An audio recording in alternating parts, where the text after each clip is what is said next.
Next is the airport. And the airport's a little light in information, and that would be because we were lacking a manager of the airport this year. But some big things happened at the airport, and you're all aware of them. The one I liked the most was the fact that we had an amazingly successful open house this year. And it was my pleasure to help work with the team on that. We have some wonderful board members and just a great community effort that went into that. So that was super successful. Of course, the completion of the airport, well, that's supposed to be edited. This is an old version, but the beginning of the airport master plan. And then, of course, the taxi reconstruction FAA grant that Linda was referring to before. And of course, we will update all these numbers for you. Again, working draft. So we appreciate your patience with the airport. Any questions for Annette about the airport before we move on? Well, one of my reasons on the airport, just running out of time to get all the data out of the files for today, but Emily starts on Monday, so I thought this would be a really great just opening tool for me to sit down with her and be like, hey, here's what we did this past year, here's where you find this information. You know, you can work with Erin on fine-tuning this document and getting familiar with, you know, all those things. And yeah, so I figured we would just include her in the final wrap-up to create this before it's published. It's just a little introduction to what's going on out there.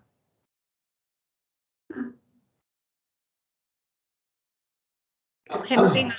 Sorry, is that a comment or a cough?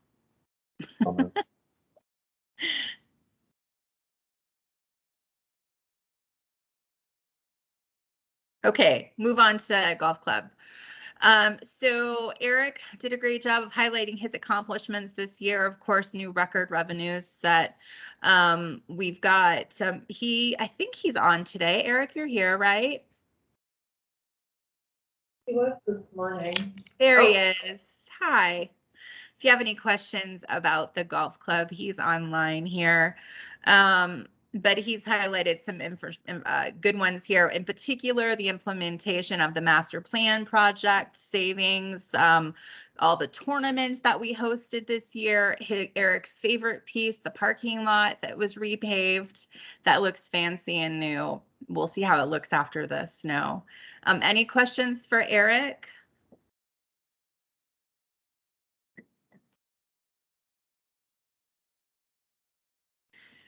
Okay, Eric, you're off the hook too. Thank you for being here.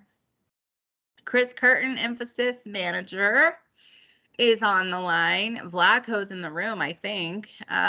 So a lot of interesting things happening at Emphasis. Of course, we rely on them tremendously.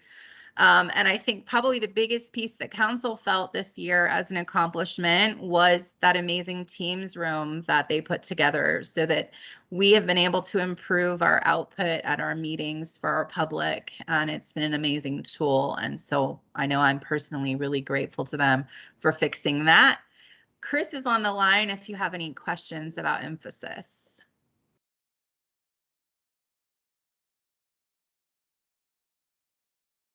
Sorry, Chris, you're just not that interesting.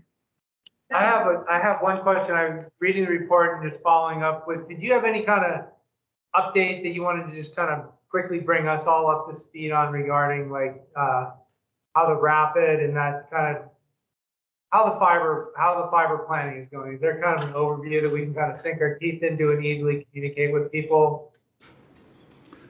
Yeah, so Rapid has sort of, as you recall from the MOU that you approved in December, has sort of joined forces with what's being called the West Central Mountains Fiber Network. It's a overarching group that will sort of be the management arm of things going forward. We're looking forward to this spring to deploying the test neighborhood that got delayed last fall as a result of, I don't know if you guys have heard about COVID or anything of that nature.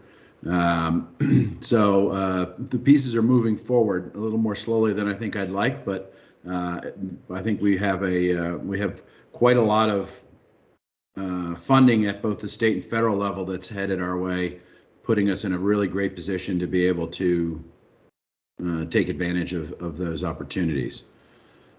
So I think things are going well. Thanks. Yeah, you'll notice there on the right-hand side, there's a little synopsis that Chris put together for Rapid that's on there. It links out to the Imagine Idaho information. Eventually, I'd like to also link out to the West Central Mountain Fiber. So any other questions for Chris? Okay, so we're going to stop there. And I'm going to stop sharing for a minute. And the next portion that I just wanted to chat with you about is, in general, what your overall thoughts are of the document, aside from any editorial issues or design issues that I still need to fix as the working draft. And what's missing? What would you like to see? What could we do better? I'll open the floor to you, and I'll take some good notes.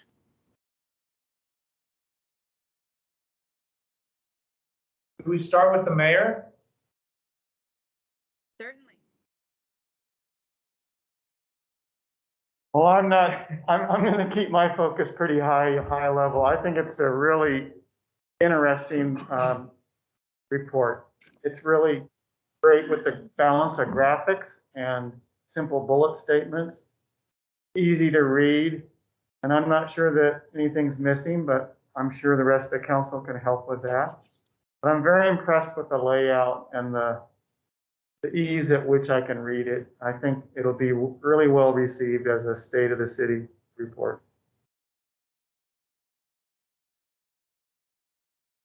Who would like to go Yeah, next? I would say, Aaron, it's like reading through it, and I mean, I think you've done a very, very good job of highlighting the important things and just getting all it detailed in an easy to read, easy to understand place that's really clear, and that highlights it all pretty darn well. And I guess maybe going through it in a little more detail could see if there's any holes that we could kind of highlight a little bit more. I guess one that I guess it's a function of how deep do you go on each subject matter, but the layout is phenomenal. The way that it's just super easy to read and get a good overview and understanding of the city. I think you've done an amazing job, and I think you've heard our concerns and or ideas for improvement and all that. So yeah, I think I guess really well done. My follow-up question to that would be, I mean, do we like the idea of safe housing, right? Which is obviously one of the biggest topics you've dealt with all year long. Do we like the idea of expanding how much we cover housing in the document? Or do we like the idea of linking out to all the different tools and places where they can go and learn more? What are your thoughts on that? I was just going to say on housing, yeah, like we have a number of tools in place towards workforce housing incentives, and sometimes it's hard for, like, when somebody contacts one of us and says, you know, we need to do this for housing, and we say, well, yeah, we agree. We keep working on things. We're trying to have you know, tangible, accomplishable objectives and shovels in the ground, but there are we have put a lot of tools in place. So what are those tools in a really clear place? I think you have it on the city website. I'm not looking at it right now, but you know, an easy way to look and say, here's the bullet points of the key incentives that we already have in place towards workforce housing. Something to that effect might be, you know, making that sidebar, say on housing, if you took the picture out and you just used that whole space to have the bullet points of what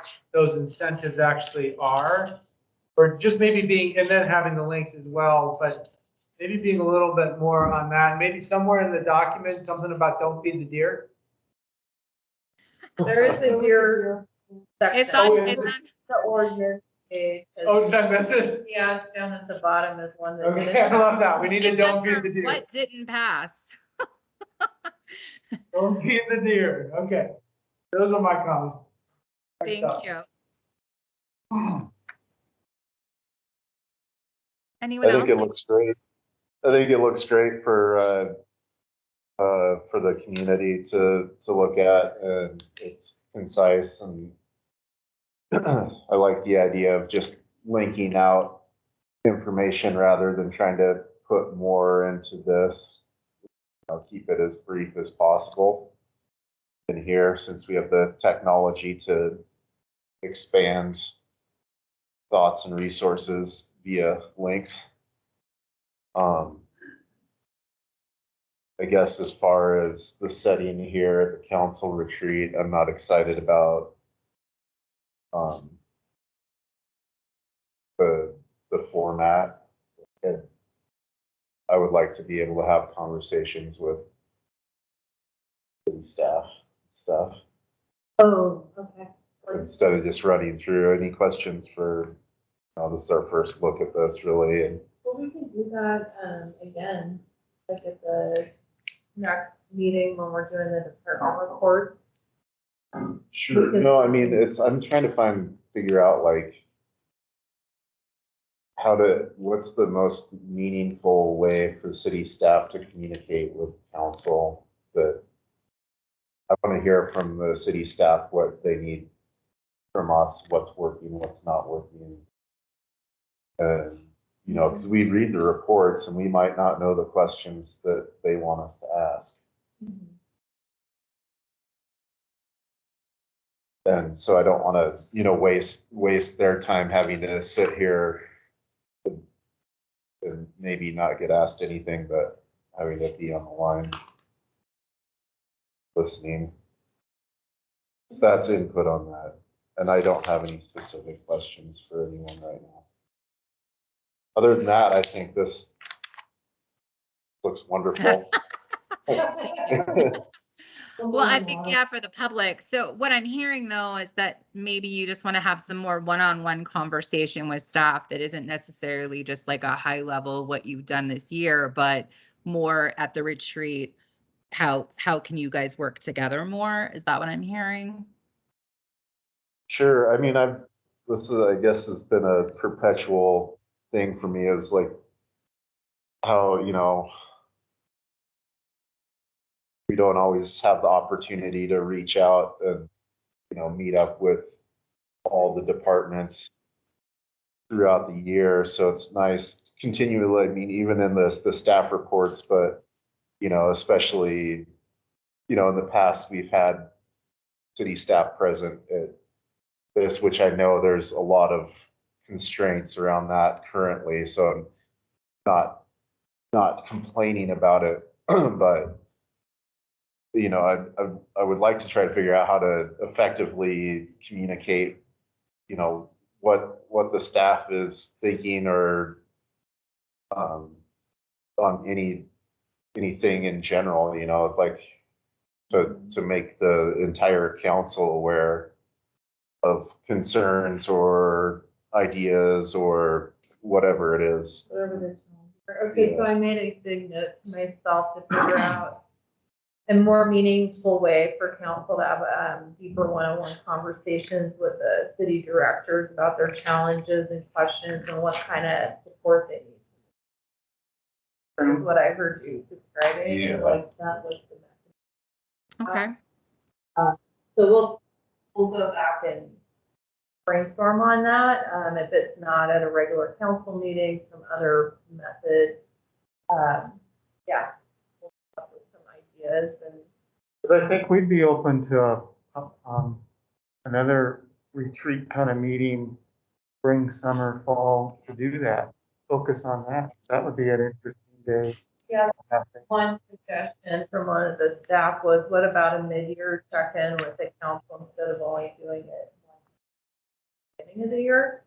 So we can certainly facilitate something like that, that's more staff focused on issues and things instead of just trying. I think there's a lot of ideas. Okay, and I can't quite hear somebody talking. I'm sorry. We have it. Meaning, like, what, I hear what Colby's asking, and I just wonder as it relates to, having, I think it isn't, I think it's like when I first was elected, I went and met with most of the department heads to get an understanding of what their concerns are, what their job is, what their, and I found that very beneficial. And it was more like, so I went to the police department, and then I drove around with Justin in his vehicle so that I could get a lay of the land of kind of what are the concerns and issues for them. So I guess, we have like meeting time where it's kind of formal, like, okay, do you have any questions or what's going on? But I guess I wonder, as far as the council, all of us having a good understanding of what's going on with department heads and being in a place where we can communicate maybe a little bit less formally, to really understand, like what Colby's saying is like, I mean, maybe there's a department head that just says, I work really hard to try to put these things together that are initiated by council. I'm working under a net, obviously, not under the council, but ultimately under the council. But, I want to feel like when I bring something to council, like that we're all in it together. Okay? Well, that might be one person's comment. Another person might, have whatever it is. But I mean, to have those, I feel like what Colby's asking makes a lot of sense and is really relevant. And it seems like, is there a way to do that that's not so formal? Yeah. Right? Yeah, we'll come up with some ideas at our next department head meeting. That's what they think. Yeah, I think they'll be really excited to hear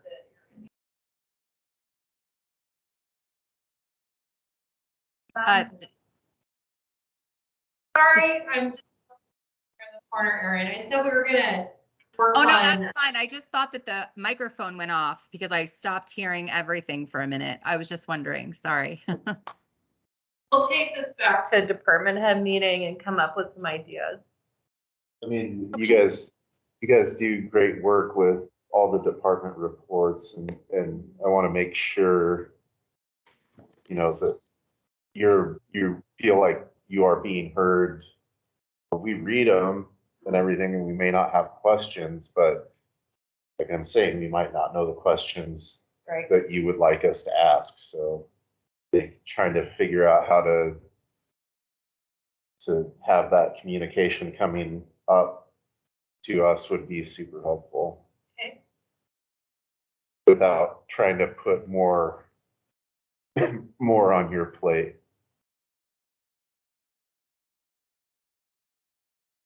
Not necessarily a deep dive conversation, Chris. Like, I think that, well, maybe once a year, right? But like in general, I want to make sure we're hearing what you're trying to tell us in your staff reports. If there's something that you feel that should be called out. But I know that that's not the case every month. There might not be anything that you need to call out or whatever. Okay. Well, I think we've heard that. That's something for us to chew on for sure. We still have to hear from Lyle and Julie about this public document. If you guys have anything you want to add before we move on. I would go in that order. I'll go, and Julie can be sweep, which is the responsibility of catching everything that any of us miss. Okay, I think it's fabulous. Here's my thought on them. So I see where every department kind of has the mission or description, and I was wondering, similar to that, maybe it goes on the front page, reflections. That two-sentence vision for McCall, I think sometimes a vision enables everybody to kind of pull together. I figure the vision that is kind of a small, sustainable, affordable, family-friendly town in the mountains. I mean, you go, wow. To me, I think when I see the vision, I just go, oh boy, I'm so proud to be here and proud to work for. So that's just one thought. You probably, So that's Got it. currently located underneath the council description. So you'd like to see that maybe move to the front? no, I just blew right by it. Maybe it would go to the front. Okay. Thanks. Yeah, that's a suggestion. I love that line. Then, not being too in the editorial thing, just only one of those kinds of comments. The local housing, I don't know if we call it local housing or housing for locals. I think there's kind of a difference. Local housing is like the availability of housing, but versus housing for locals. I don't know if that's a difference. If people see things, I've heard some discussion about that. And then something I really like noting Rick Faraday. You know, it's kind of that aspect about newspapers. The more people in the newspaper, the more people read it, the more people want it. People get people. So I just thought maybe we look for other times to acknowledge. Could be staff person, could be the 9-year-old in town who did something really cool. So that's a thought, just people. And then because you have one of my favorite quotes on the back, I was just thinking of quotes that maybe the city receives in its email systems, particularly under accolades, for example. There might be, I think, quotes also really are ways some people gain significance. So there could be some really neat quotes under like the accolades, as an example. And there might not be room. I was just kind of looking, going, what quotes would you put? Where would there be room for them? What do you have to give up to have quotes? But I think quotes for some people are really it's their way of getting the message. So that's a thought. And that's all I had. You, I've made all those notes. Great. Starts off with "is fabulous," right? And then you go down the rest of those notes. Julie, did you want to add anything? I don't think so. I agree with all of the comments. I think Colby's suggestion is great. I'm good. It looks great. Thank you. Great. Well, the next step will be for me to just make some edits, and thanks for the opportunity today. And I see the deer part too. Oh, sorry, she's not. But we got it. It looks No, great. I'm still here. Okay, well, nice work on the bottom bar for the having the deer feeding information. Check the website too. It looks good. On the web Nice version, work. it actually moves and the deer hops out. So that's cool. Okay, thank you. Have a little button where you can put a hand out with some food, so it eats it, and then your hand gets slapped. Okay, so our consultant for the afternoon, Blaine Bergeson, has joined us. He's there in the back, and I had told him that he would have the floor from 1 o'clock to 3 o'clock for your core values index assessment training.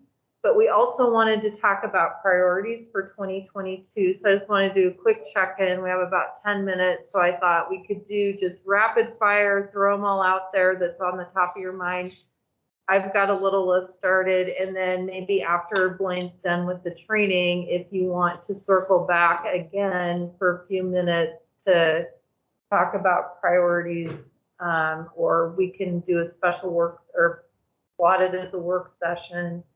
But I do know that you were anticipating talking about that. So how about we just open it up and maybe quickly go around and see what's at the top of mind for each of you about priorities, just the concept, and I'll capture those. And then if there's any that I've had on my list based on what I've been hearing over the last year, and if you don't bring them up, I'll bring those up and see what you think.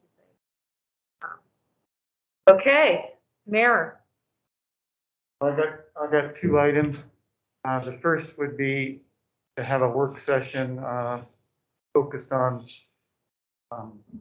legislation such as a local option tax fund, workforce housing ideas that Well, that's kind of lengthy, but workforce housing emphasis and what legislation is possible for us to consider that would help Michelle.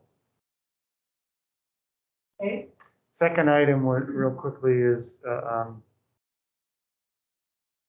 I'm struggling with the correct term. I'll call it student council, but there's Youth advisory. Youth Advisory Council. Thank you. Many cities, big and small, in Idaho involve the youth. And I know Bessie Jo has researched that, and I think she'd be a great champion to help us figure out how to actually pull that off. And AIC is real interested in helping McCall figure that out. I can just give you a real quick, what I know. So Meredith and I are heading that up to hopefully establish a youth council. We're working with Melissa, oh, her name went right, Newell, Coriel, Newell's her maiden name. And she's really, she's been awesome about bringing the city into her speech class. And so like once or twice a year, I go in and do a civic class. And then they do speeches, as you all know, about things that are happening within the city. And so the idea of the youth council came out of this relationship that we've been building. And so Meredith and I are going to work with Melissa, hopefully, to have something established for the next school year. That's our goal. That's great, Okay. yeah.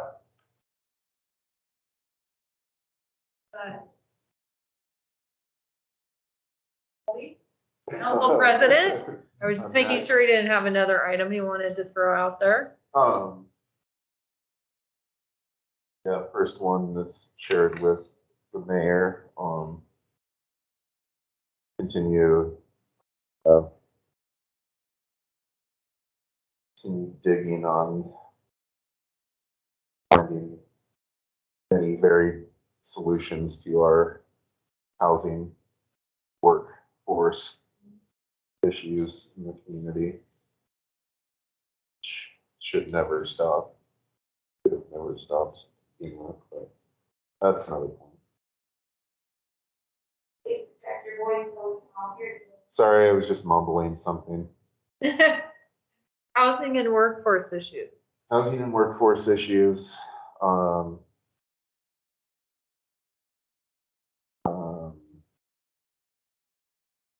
blanks right now. Gosh, I had a list in my brain and it just disappeared. Okay, we'll circle back Yeah, around. come back to me. Lyle? Okay, great. In addition to what's already mentioned, I have managed growth. I think that's right up there equal with workforce housing. They're connected, of course. I think traffic flow patterns, so to keep the aspect of Boyston and some of the key intersections. I think environmental, climate, and environmental management, protection. I think that's right up there too. That'd be climate and environment. Okay. My first go, maybe go a couple rounds, we'll get back to Colby. Okay, Yeah. Julie? Yeah, I agree with the climate stuff. We have a climate action plan. I don't know exactly what I want to say about that now, but I'd like to look at that more, and that would be a great priority. And this is sort of nebulous, but sort of some sort of neighborhood improvement plan or something like that. And what the idea is when I was campaigning, going door to door, a lot of people were concerned that their neighborhoods were disappearing because of short-term rentals, that there was excessive traffic for no reason, that, you know, construction trucks or whatever were going through there when there's no construction anywhere. And so there was a lot of concern that just these residential neighborhoods were being sort of overrun by different things, that it was just destroying that community feel of that neighborhood. And so I think there's a lot of components that can go in it with maybe some of the local housing issues and how we direct possibly funds to neighborhoods that tend to have more full-time residents than others. Or I mean, like I said, it's a very big up here idea. Mm-hmm. That was one of the biggest concerns I heard from a lot of people. Okay. I'll let Mike go. Yeah, I think those are my two big. Great, thank you. And Mike? I mean, if I had a magic wand and endless capital, I would take underutilized locations within the city and property locations and create pocket neighborhoods for workforce housing. Wherein you would end up having, related to what Julie's saying, is that you would have neighborhoods of those of us that live within town, work in town, are here full time. And I think that those would be very desirable places. So I'm an advocate for projects that have workforce housing, the few that we have. I think they're different, and we need more and more diversity of different types, ones that might be a lot of apartments that might end up being a lot of, so this would be the vision. And like I said, if I could just make it happen and I had the capital, or we had the capital to just do it, to have ones that are apartments and then allow for people to come and work for ski season and working at the ski resorts and be able to live in town. And then we would have places that would have larger ones where families that work here and live here and are here could have a guarantee that they're not going to get priced out on rent, that they're going to be able to stay here, that they're going to be able to live here, having that mix. So if I could just magically create that, I would be very happy. If we could just magically create something like that, that would make me, and I think a lot of people in our community, very beneficial to the fabric of our community and the long-term fabric of our community. So that's number one, bar none, is our workforce housing, work plans, programs, doing everything we can to try to keep this fabric what we know and love. And certainly, you know, for Colby, having grown up here for a while, growing up here and having, you know, kind of deeply ingrained in our community, this is bar none number one to me. Number two, totally different subject, is I think the importance of our community participating and being heard is so important. And Aaron does an incredible job. Our department heads all do incredible jobs. The leadership from the city, you know, your work is phenomenal, and the way you bring a team together, phenomenal. From the council standpoint, I think we have room to keep improving and to really make our meetings something that people want to listen to on our YouTube channel, to be able to participate in, to feel like their input on all subjects is really important to us. And that we're making our meetings such that they're efficient enough that people want to listen, people want to engage, and people feel comfortable engaging and not nervous to come and present or to come and speak for public comment. Like, I want our community, I want all of us working together towards the goals and towards the dreams that we have.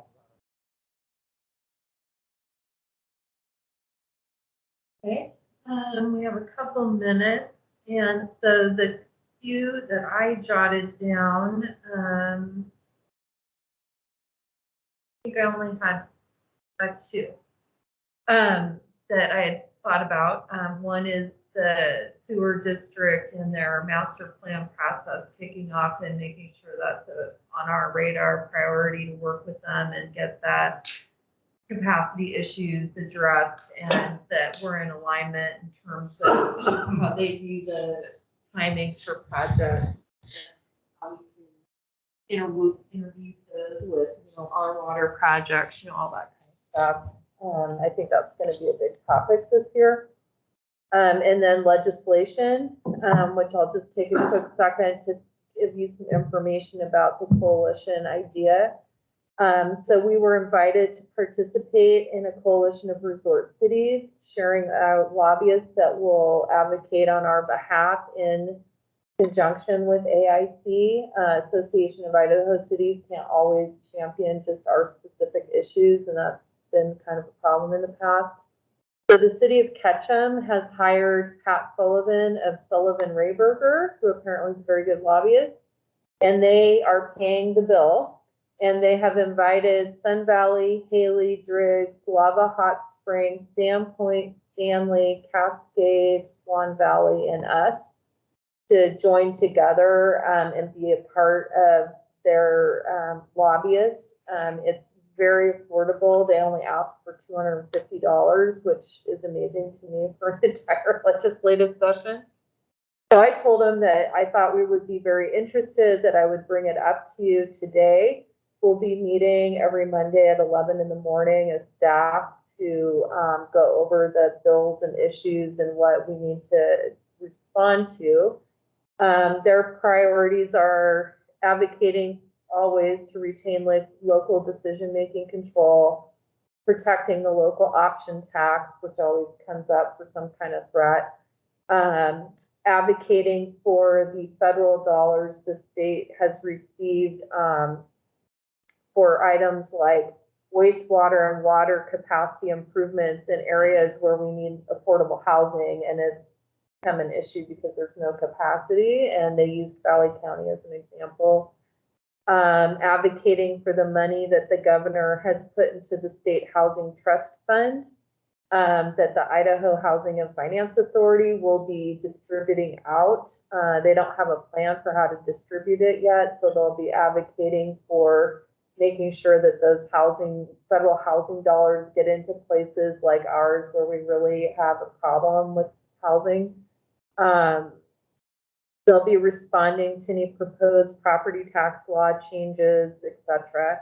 And then they'll be working with us to develop concepts for the 23 legislative session so that we have all of our prep work done. We've found bill sponsors, all that, so that we're ready to hit the ground running when the next session comes up. So I really think it'll be a good value for us to participate. So I'm seeing head nods, so I'm going to keep moving forward with that group, and then I'll have reports to come back to you on where we're at with various issues. But it sounded to me like all of their positions were compatible or in alignment with what I've heard from this council of issues that at the legislative level. And of course, short-term rental regulations. I think I'm going to stop there. I wrote down everything you all threw out. We'll take a pause, get into our training with Blaine, planted all those seeds, and after you've done your engagement conversation on communication engagement with him, which will support, I think, what Mike was bringing up, you might have some different ideas at the end. So we'll just do another round robin before you guys go. Okay, great. Well, we'll take a moment so he can get his stuff set up, and thank you so much for your input there.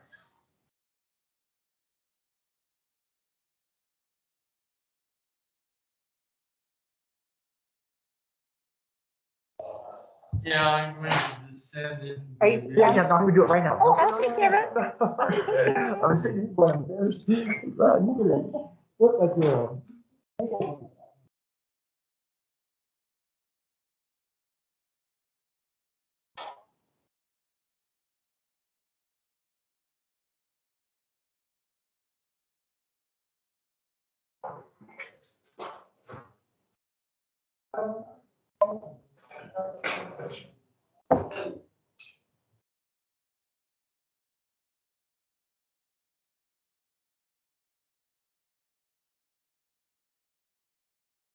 Thank you very much.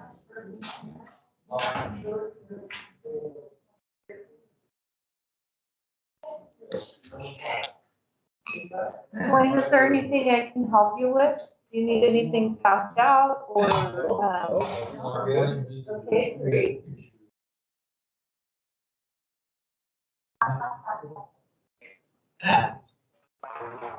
There we go. Okay. Now get your snack here. Yeah.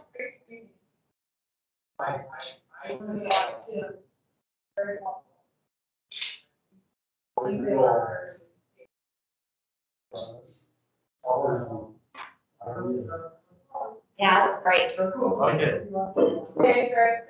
Be That's the plan. careful in that parking lot. It's slippery. Yeah, the parking. I know, I'll take baby steps. Walk like a penguin. I know. My wife calls it beach walking, you know, like this. Yeah. Their feet are still slipperier than penguins. Yeah. Yeah. Oh, parking lots everywhere, it's terrible. Yeah. Well, it's interesting because it feels like the winter carnival weather warm up happened like 2 weeks ago. Like the weather is 2 weeks off or something because it's freaking cool. At least so. And usually it's like half raining right Well, now. like last year when the Yeah. sculptures were like. Melting. Yeah, Yeah. so pretty. So the weather's good for that, but yeah, it's definitely made it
I have one. doing your, or do you want me to do yours on you?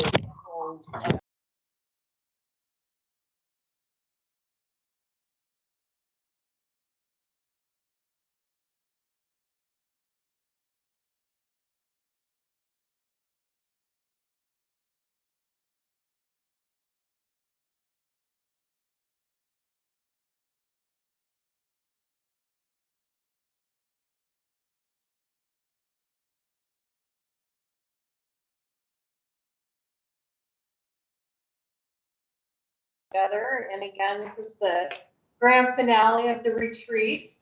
So Blaine Ferguson is the owner of Ferguson Leadership Services, and we were fortunate to engage with him in December with all of the department heads, managers, and line supervisors for a more in-depth version of this training on leadership skills and communication. It was really well received by the staff, so I thought, okay, this might be something that would be good that you would enjoy and also help with a little bit of team building amongst each other.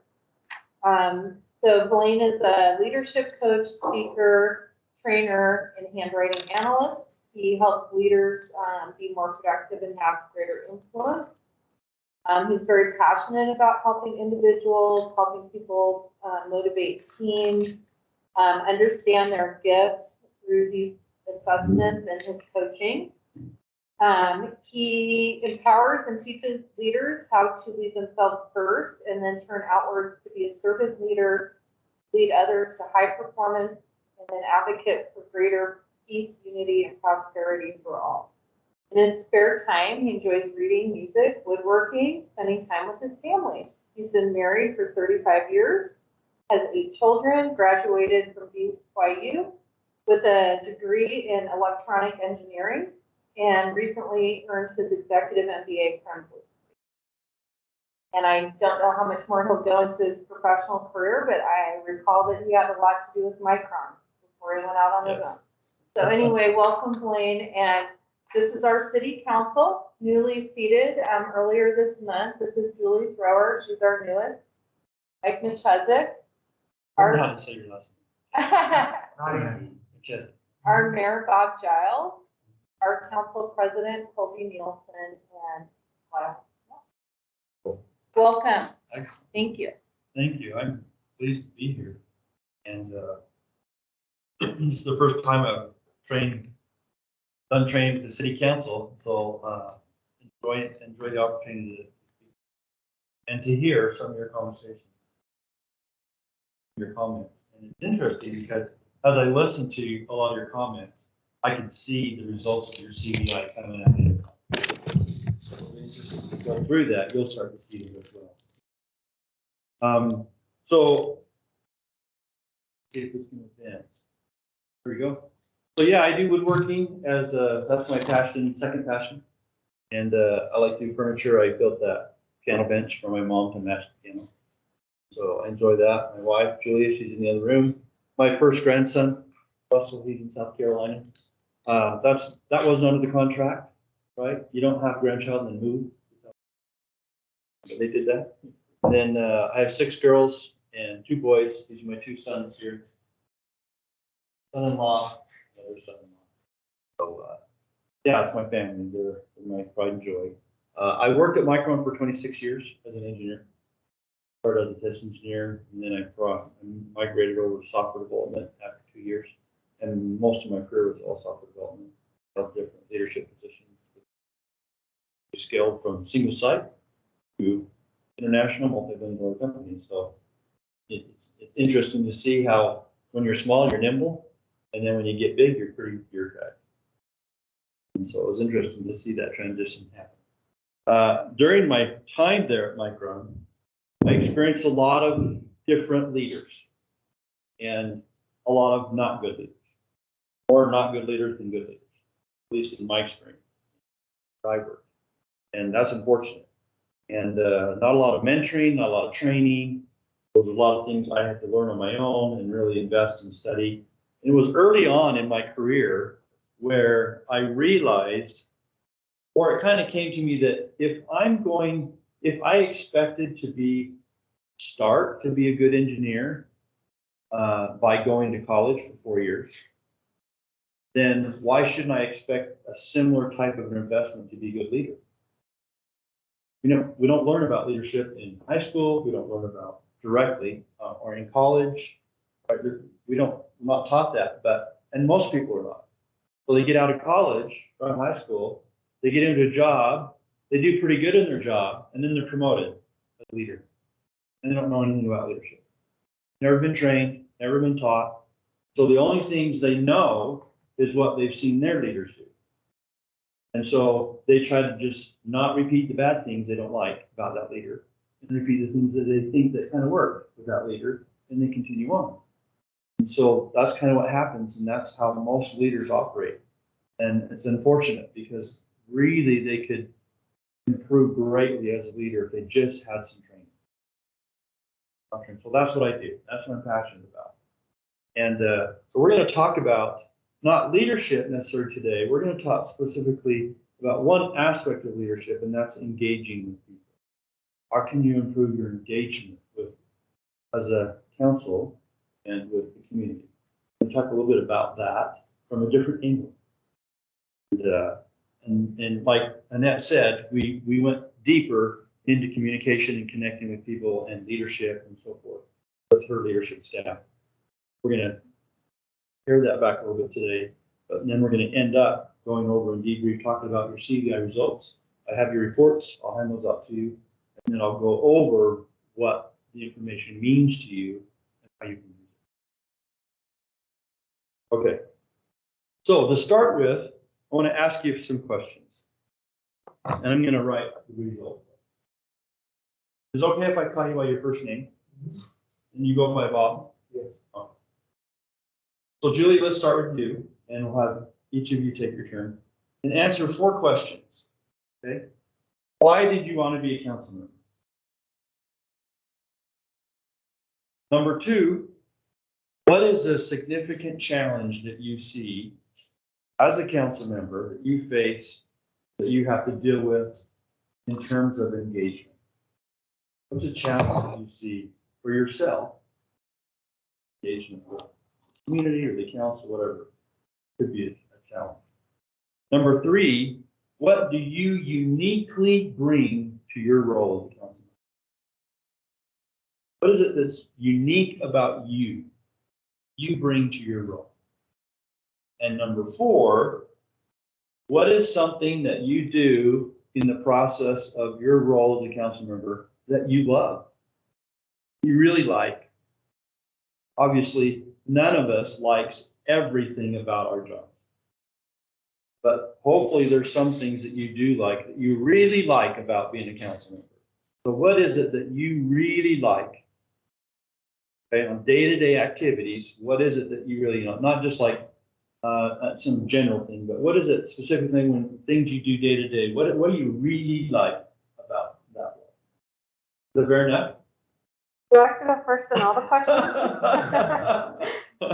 Okay, so we can take the first question, go around, and we can kind of cycle around that way to kind of give you some time to think. Is that okay, Colby? Okay, so Julie, why don't you start us off? Why did you want to be a council member? Well, so I guess, well, I'm an attorney and I do local land use law. Okay. And I typically, my clients are, and I do federal law, environmental law too. Typically my clients are nonprofits and citizen groups and citizens neighbors. And I just felt like being on city council, I could have more of a role in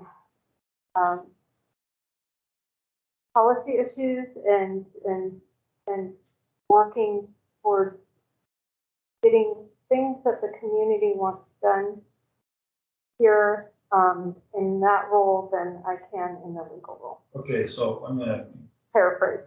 setting policy. Yeah. And I'm gonna say meeting the needs of the community. Is that fair? Yeah. handwriting. I am a certified handwriting analyst. And I do analyze my own handwriting. I was talking to a guy yesterday at that lunch, one-on-one. He said, I'd like you to analyze my handwriting. Can you do that this year? And like, when he was in, he's like, that was, I can't believe you knew all that. You said something, but I haven't. It's amazing. Okay, next one, let's go, Mike. So the question of why city council, Yeah. Or you want me? to represent our community. Or-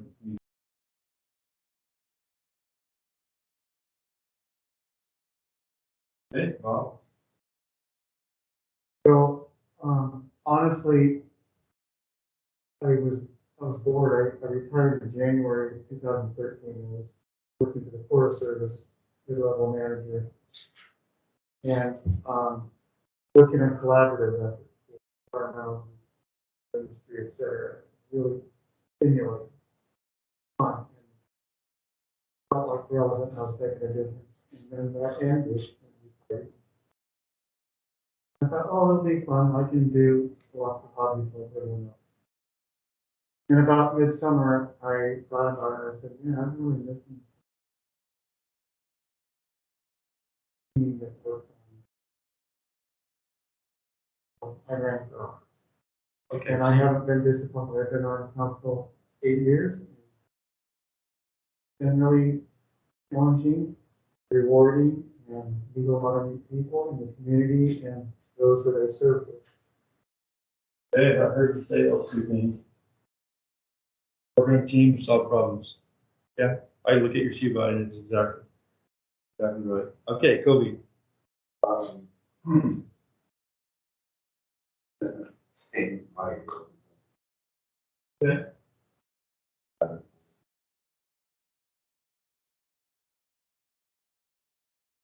Okay, so working community. Okay, Lon. Two things. First one is service. Okay, I'll serve. The challenge of being effective as community transformation. So you want to help with community transformation. Effective. Yeah. Be effective at community Be transformation. effective leader in community transformation.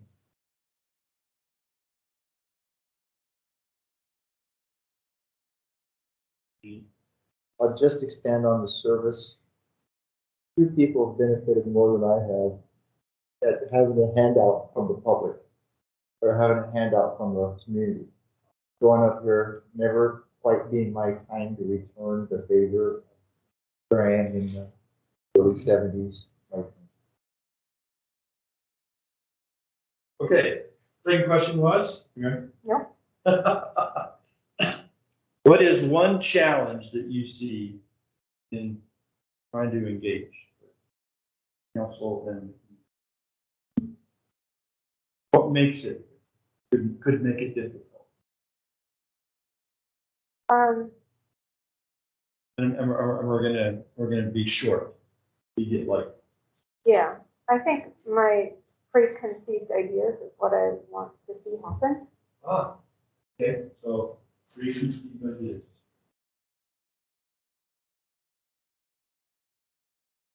That was good, I really like that. That was very, what we call very self-aware. Very good. Right?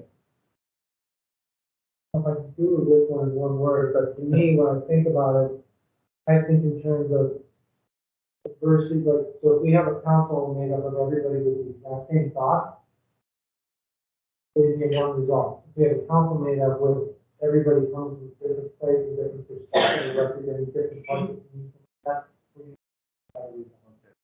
So for me, challenge is part of my goal, which is functioning in a cohesive way, bringing different things to the table. Okay. And so that's where the challenge is where I feel challenged, during meetings, is feel like we're not coming together with the idea of all working together. So I'm being not- unified while being diverse.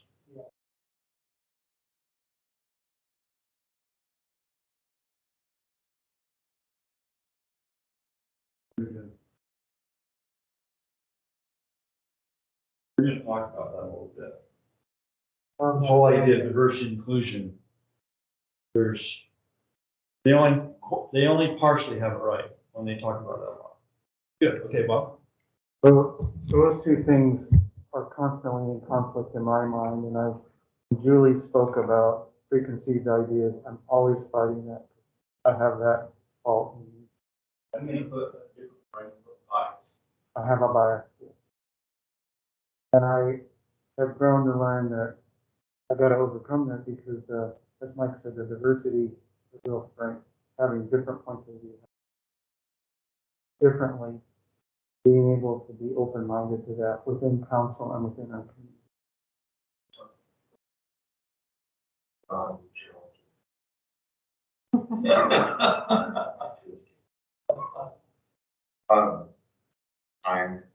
Time.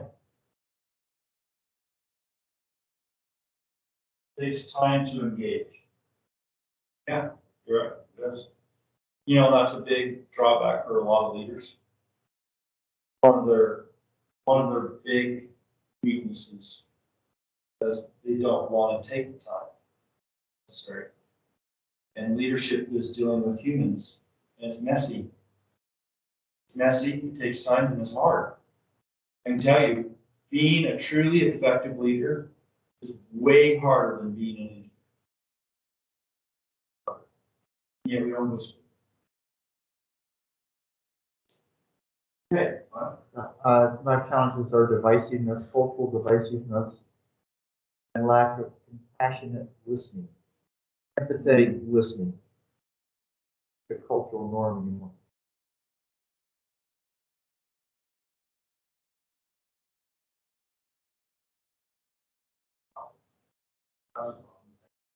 You got to be blind not to see that, right? The solution has to start somewhere. Yeah. Okay. What was the next question? You remember? What do I bring unique? What is it that's unique about you that you bring to this role? And don't tell me about, not so much about things about your career. Also you. What is it that's unique about you that you bring? You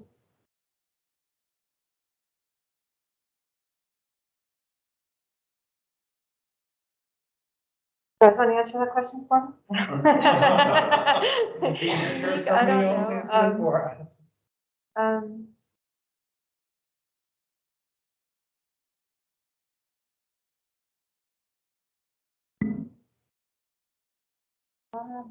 don't know, I guess, I don't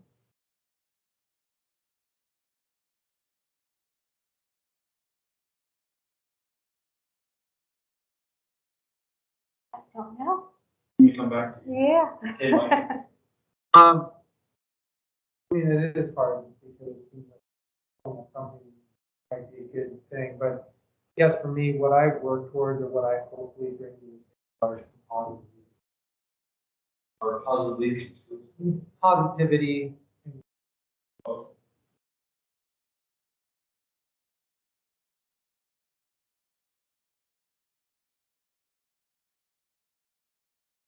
You're optimistic. Good, you need that. Pretty negative right now. So the expression I tell myself every day is glass half full, optimistic. But I would also say, in addition to that, I'm in my 60s. In fact, I just turned 69 in January. And I've had a lot of really great life experiences. And along the way, made a lot of mistakes and learned from those. So I think life experiences are helpful, leader. For sure. All right, for sure. Okay, cool. And skepticism. Realist. How's that for a positive way of saying it?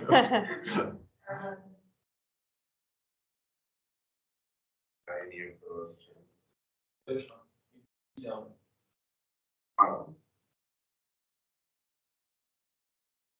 Yeah, I don't.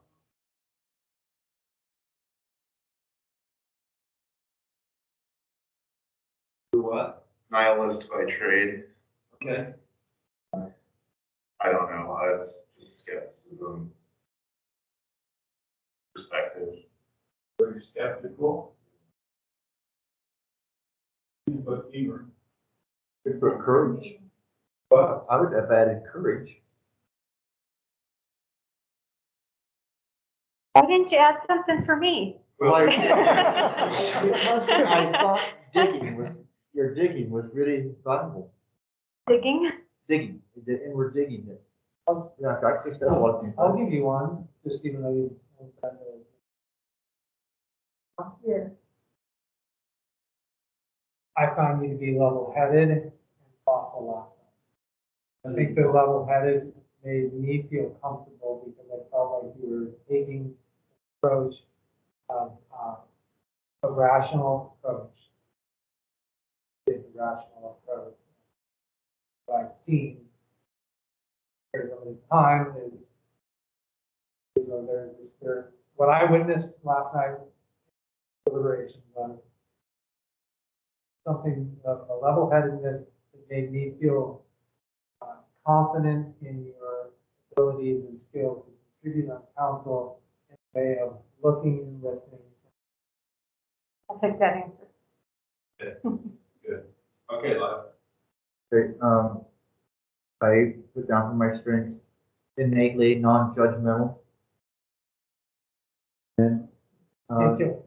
without being too Mr. Rogers. audacious, and I try to be, and I think I meet the mark most times to be inspiring. That's an understatement. Okay, we're gonna drop the last question. This is good. This is something that I like doing to help you kind of bring awareness to yourself, to each other. Clarity about what it is that, why are you here? What are you bringing to the table? Different. It will be different. Every person will bring something different. So I want to talk about this whole concept of uniqueness. Explore that a little bit more, just to really bring it home. Because you could say, somebody from the outside could say, oh, you're a city councilor.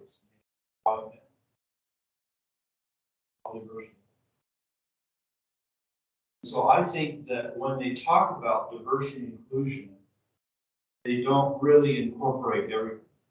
For example, a lady came, black lady came to our executive MBA program. She talked about diversity and inclusion. She shared lots of data about that, the impact it has in the workplace and financially. And what she showed was, if you included more diversity in terms of age, then they saw a 5% increase in ROI in their revenue bottom line.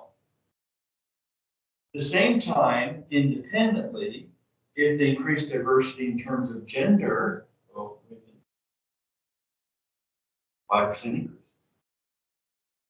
Or if you increase for ethnicity, it's an increase. I raised my hand, I said, are these additive as well? If I do gender and ethnicity and age, do I get 15% bump? He goes, no, we don't know that. We just get 5%. Okay, that's interesting. So I said, this was touching. I said, okay, I want to ask you a question. I said, please don't take offense at this. Just really analyzing. I said, what if I have a team that is all women?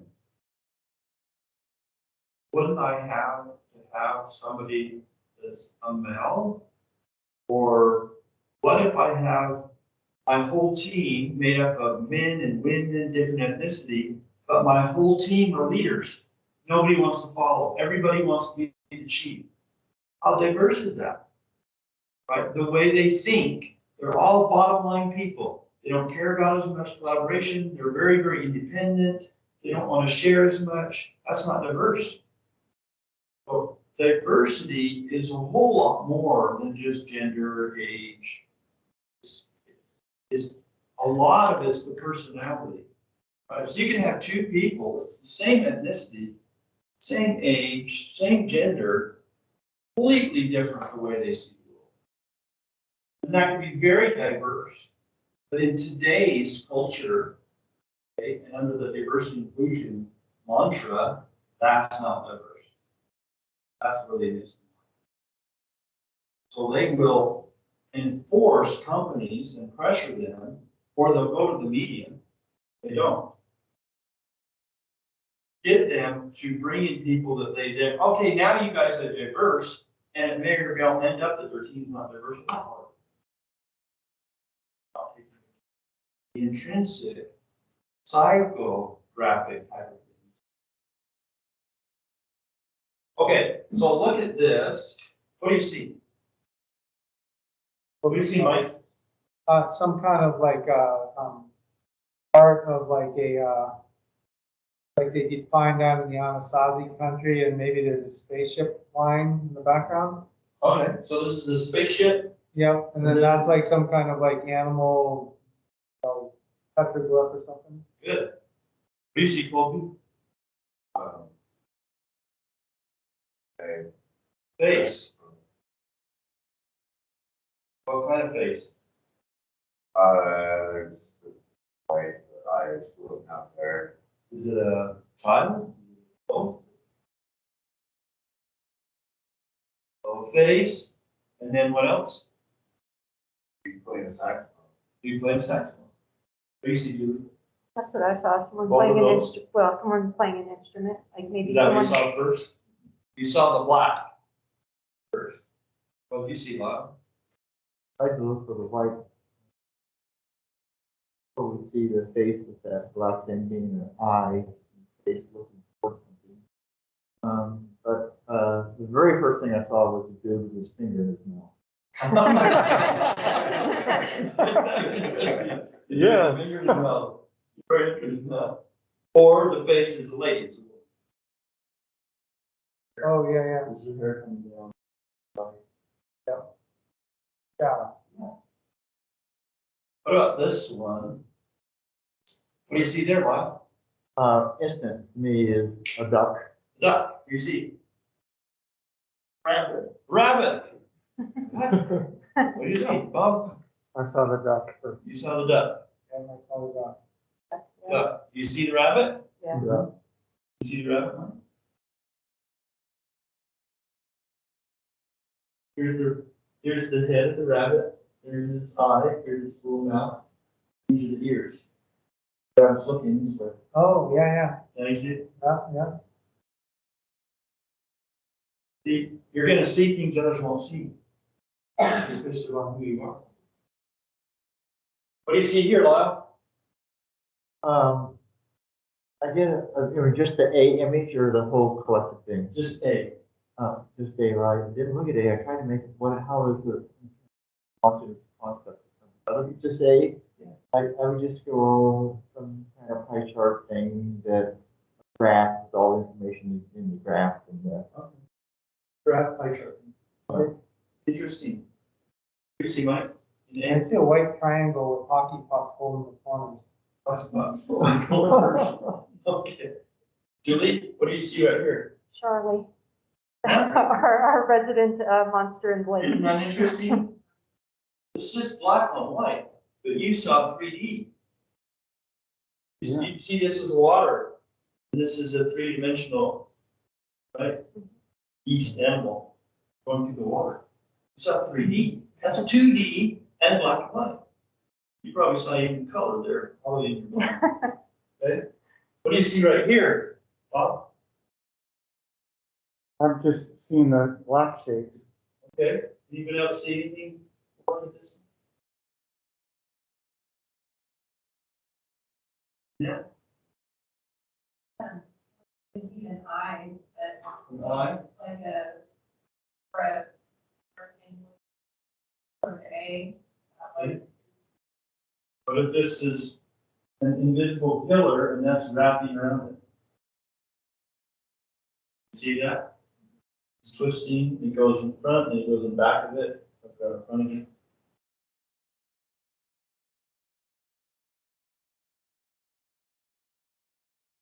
What do you see there? Snow on the ground, we'll call it March. Snow. What do you see, Lyle? I'm an instant to a sniper. What? I'm an instant to a sniper. Sniper? Okay. Okay. What do you see, Kobe? Anything? He's a biathlon guy. Yeah? I would say it was like a Dalmatian dog. Do you see that? Do you see the Dalmatian dog? It's right here. Here's his leg, come down, his hind leg right here. Here's his back. I'm not cheating. Here's his He did head. show us. He's down sniffing on the ground. Here's his head, he's down sniffing on the ground. Here's his body, here's his leg. Can you see him now? Like the shadow of a tree. Here's the tree, here's the shadow down here. That's what the sniper is up Can there. I show you the sniper? That's the sniper. Right, he's shooting this way, right? Can I show you? Yeah, this right here. Yeah. Yeah. Sniper rifle, right? Yeah. So isn't it interesting? So this is, I do this to try to just really sink it in deep to you that you're all unique. And what's interesting, and it's interesting, I did this exercise with the other group. We had time to go, then I would show you even more. This hopefully helps you see that you don't see the world as it is. You actually see the world as you are. All your experiences from day to day, moment to moment, is biasing you and influencing you to the next thing that you experience. And you can't get away from it. It's just part of who we are as people. That's what creates diversity. It's naturally in us. We're naturally diverse. Okay. They've done studies and shown now that each person has enough synaptic connections in your brain, as many as there are stars in 5,000 Milky Way. That's how many synaptic connections you have in your brain, and everybody's brain.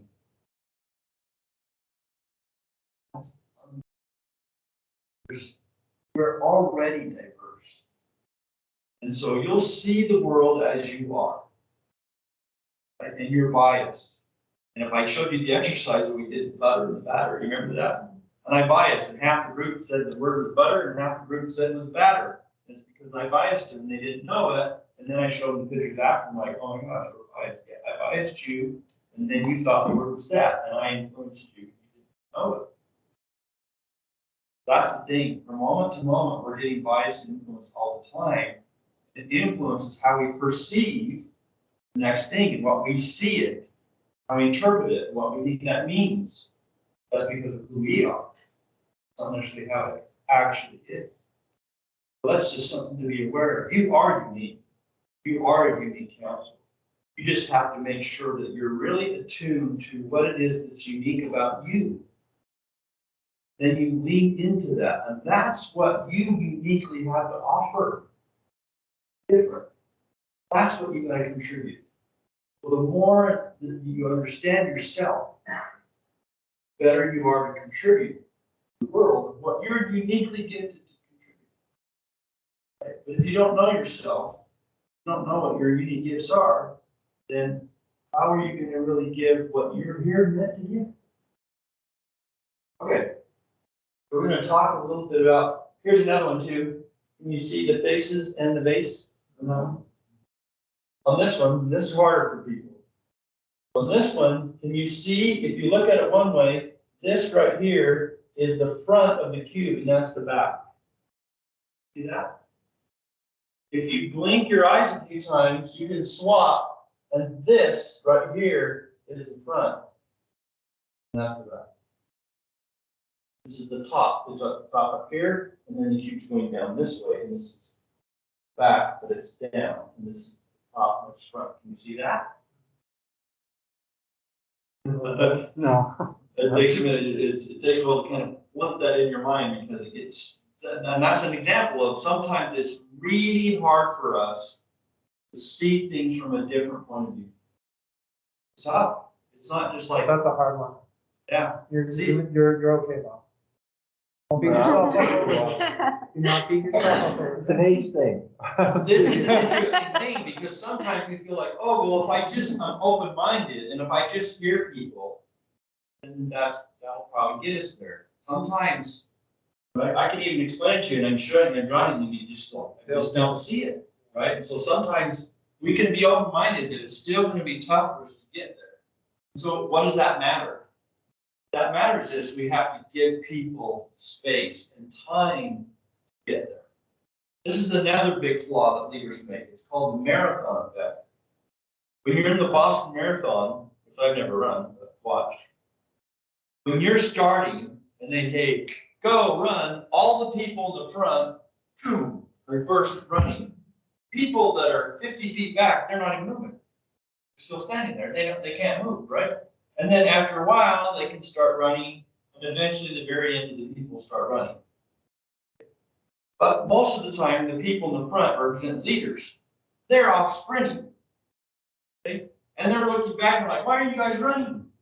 Or in leadership vernacular, how come you guys aren't on board? Come on, we already said what the initiative was. We already said what the goal was. Get on board. You know, it's like, well, I can't move. And so this is called the marathon effect. The leaders have already spent, as council, you may have already spent the time deliberating on policy, right? Some ordinance or something, and you've thought about it, slept it, thought about, dreamt about it, debated it, maybe for a month, 2 months, right? And all of a sudden now you come to a conclusion and you make a decision, and now you want to have it accepted maybe by another body or the community. Guess what? You've had all this time to get on board. They've had zero.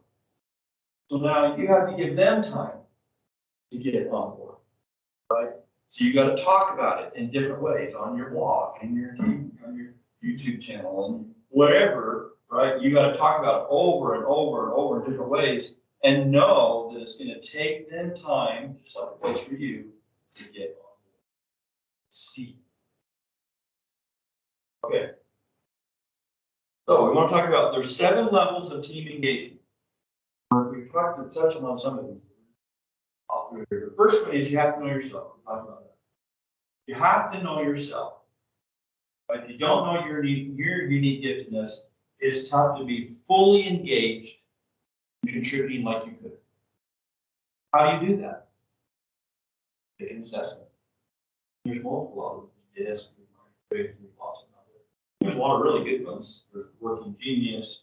There's Strengths Finder by Marcus Buckingham. There's a lot of them out there. And there are a lot of good ones. And they measure different things. And the assessment you took is different than all of those. All of those are personality assessments. The CBI is not a personality. It actually goes underneath the personality. It talks about what your coordinate nature is.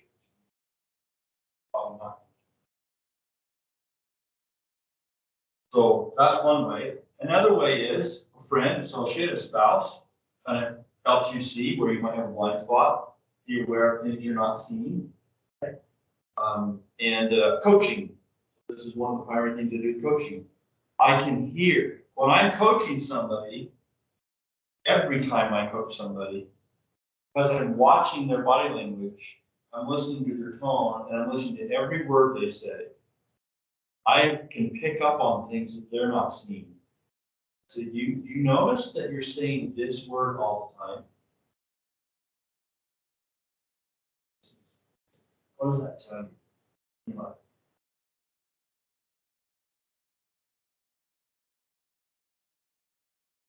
So that's what a coach does. And a lot of times a spouse or close friend, they will point out things that you can't see, blind spot. You don't know what you don't know. So the only way you're going to find that out is you can't do it on your own. Is through a coach or a loved one or somebody that's going to be honest with you and be very perceptive. Next thing is you have to enjoy your work. You can't be fully engaged on a team if you don't get meeting on your work. They've done a lot of studies now, and they said, what is it that are the main, what are the main factors that contribute to somebody enjoying what they do? Like, they enjoy going to work every day. What is it? Most people say it's salary. Compensation. It's not. It's really, does the person find the work challenging? Do they have the chance to grow and develop? Are they given responsibilities? And do they receive recognition? Or is their work valued? Those are the main 4 drivers. Okay, this was a study done back in 1987.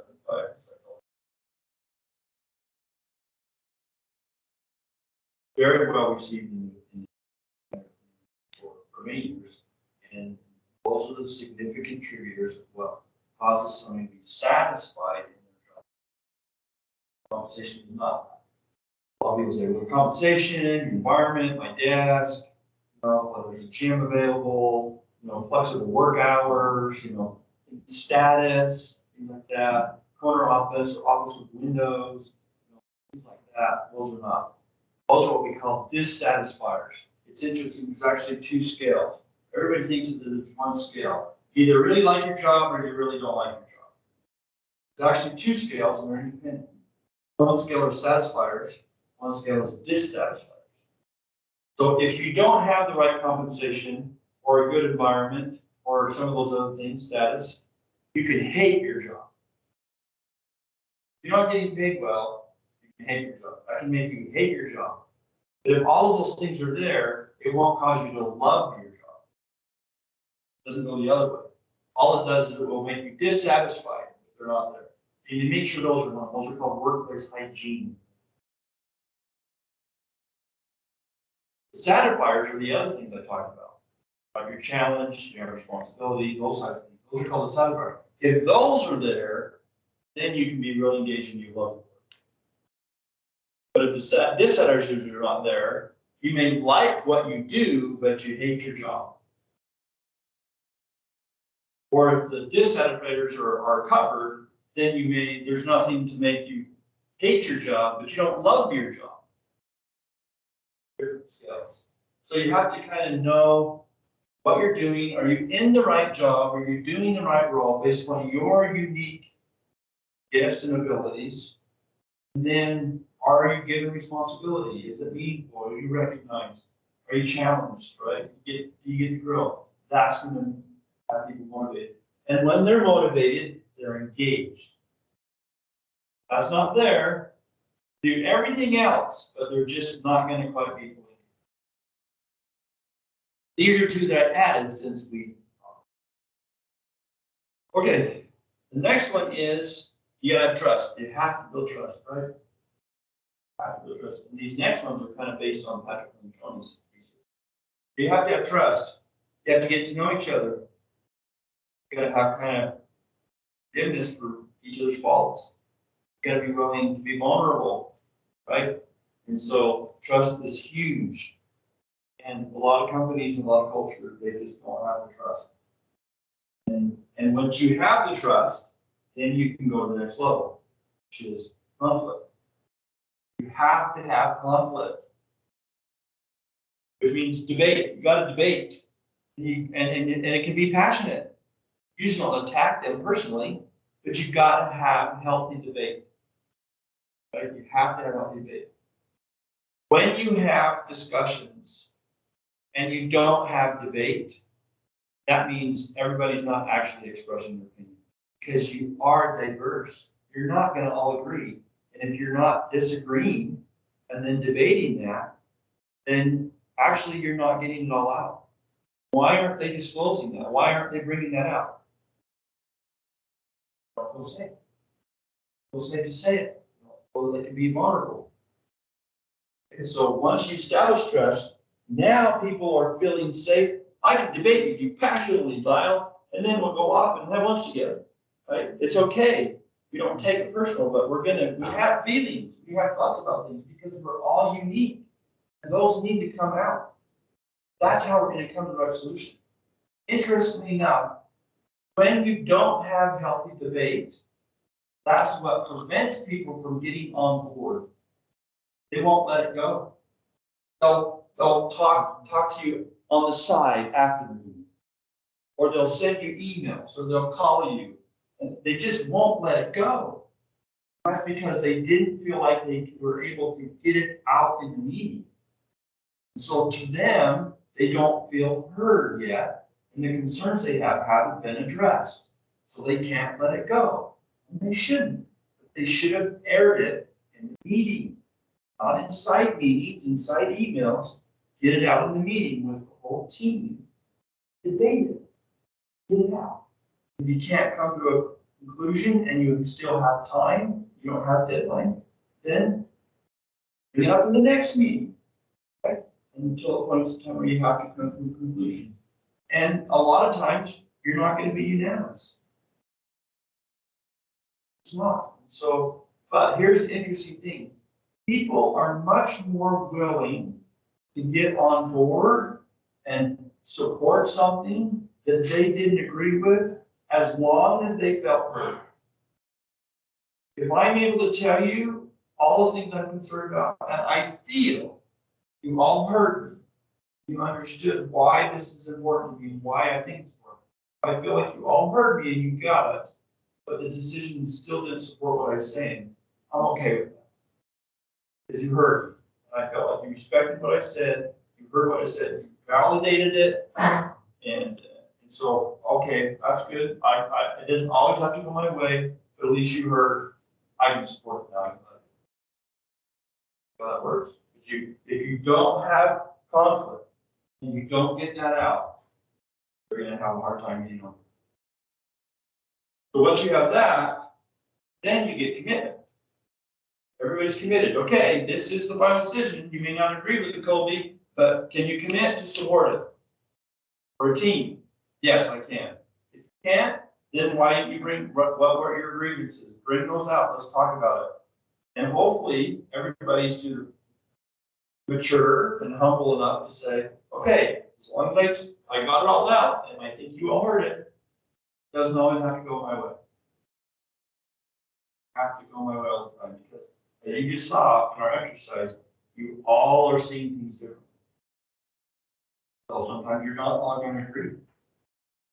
Once you get, a majority, whatever, and you agree, then as a team, you got to support each other. You got to commit. It's not what you originally wanted. You get commitment. After you get commitment, then you can have accountability, and you have to hold each other accountable. Okay? So Julie said, "Hey, Bob, you said last time you're going to do that. I don't see that happening." And that can happen between meetings. You hold each other accountable because you're a team. You've all committed, so you have to hold each other accountable, and you can do that because you trust. You're safe with each other, so you can call somebody out, and they know you're not taking it personal. You have to trust. See, if you don't have this, it kills all of us. You can't have full engagement if you don't have that. And the same thing goes towards the community. They don't trust you, you kill all this. Yeah, if they trust you, right, and they're willing to, and you let them join in and speak up and have debate, and you listen to them, right? If they feel like they've been heard, but you kind of still explain things, they can get on board. The biggest problems that you see out there with school boards, you see this in the news all the time. The biggest reason that the parents are so upset and they won't get on board, because in most cases, the school board, while they do listen to them, they shut them down sometimes. But even so, in the majority of the cases, it doesn't matter what the parents say, the school board can do what they want. Well, therefore, the parents go like, you never decide in our favor, ever. We don't trust you. You think you know better. So I don't trust you anymore, so I'm not going to support you. I'm not going to get behind that. Right? So the whole thing falls apart. And lastly, once you can hold people accountable, then you're driving to results. In terms of results, this is where each person has to make sure that they're for the team and for the desired result, not for their ego. Some leaders, the ego gets in their way.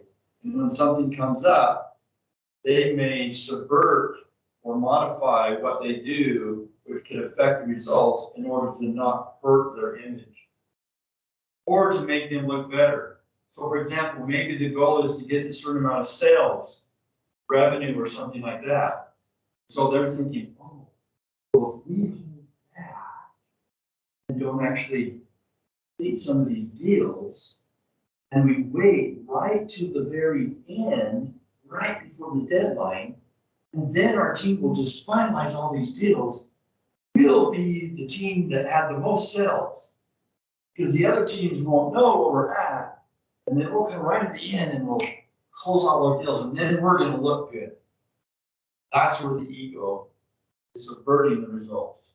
They're committed, but they're subverting the results. In fact, you have to commit, hold each other accountable, and you all got to agree on what you're driving the result. Much to do. This is not easy. This is what the team tries to do. Because can you see how each one builds on the other one? If you don't, it's got to start. I mean, these are really, really important, but boy, if you don't have this, you're going to get minimum engagement, average performance, average result. You want average.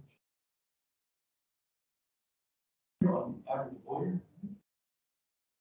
Okay, so looking at this picture, we're going to shift now to just a couple things quickly, and then we're going to see you. When you look at this, when we talk about engagement, who looks like they're not engaged in it? In the middle. The person. This guy here. Yeah. He's not engaged. Why isn't he engaged? Why may he not be engaged? Sitting really back, far back to the table. Okay, so he pulled himself back, but why? Why is he doing that? Why isn't he up like all the other women? They're leaning in. Really get like how that he looks at there. It's tilted just a little bit. He's almost like he's, He doesn't like what he hears. not like what he hears. Yeah, he may think that it's phony or not right.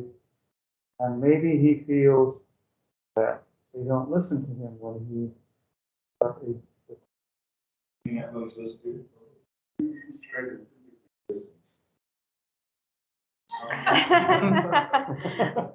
Probably has an ask. Yeah. Right, you want to be. Okay, so the responsibility to engage. I'm going to say the first part, and you're going to go, and I'm going to say the second part. Responsibility to engage is 100% his. 100% his responsibility. I don't care whether he's an introvert or not, or if he doesn't like what's being said, doesn't like what's going on, whatever.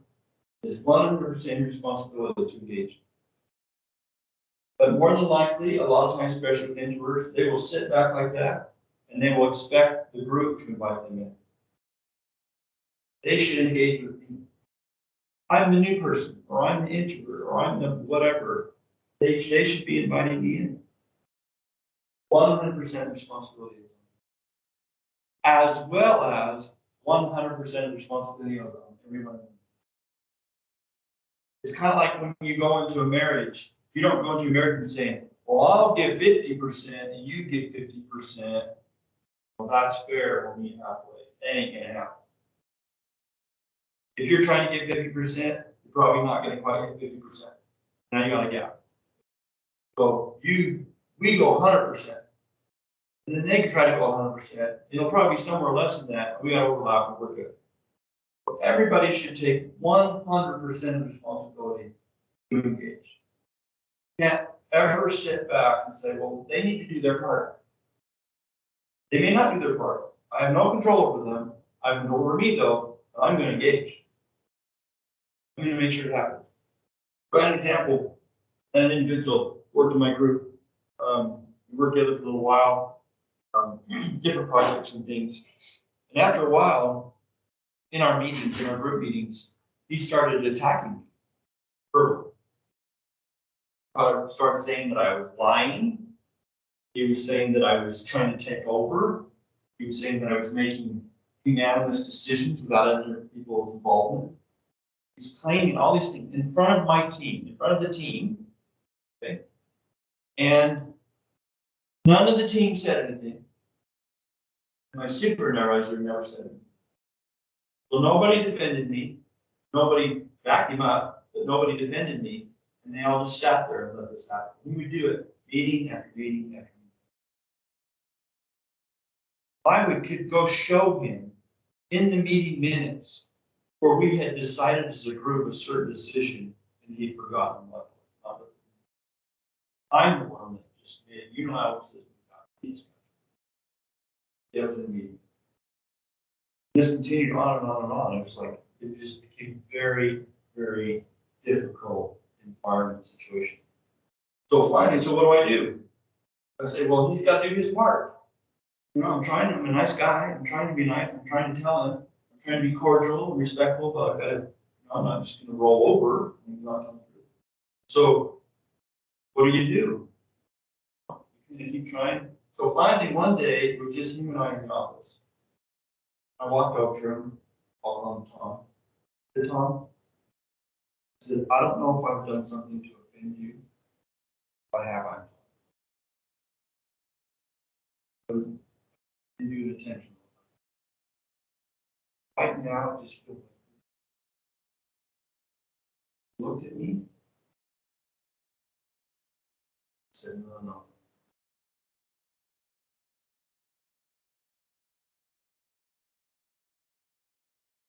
A lot of things happen.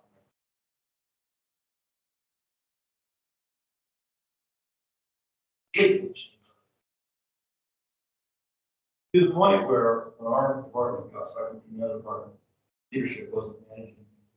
He was pretty upset. I'm the person he came to talk to. Some advice came on how to handle it. I'm the one he needed. So I could have just sat back and said, you're a jerk. I tried. You're a jerk.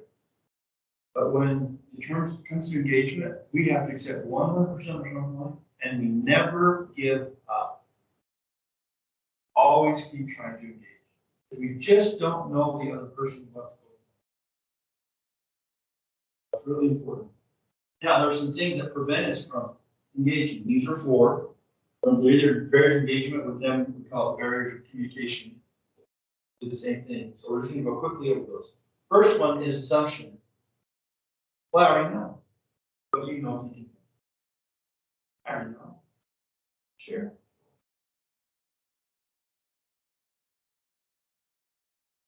Where do you think this shows up? School boards. Okay, school boards can say that, right? I already know. I don't feel that way about ours. School boards can. Where else? I already know what you know thinking. Leaders. Leaders can say that, absolutely. I already know what you think, know, and feel. You can't teach me. I already know. I've been an engineer for 5 years. I've been for 20 years. I already know. I already been down that road. What about parents to children? I've already been 5 years old. I already know what you know and you feel. I've already been a teenager. I already know what you know and you feel. So our teenagers or whatever come to us and tell us like, yeah, I know.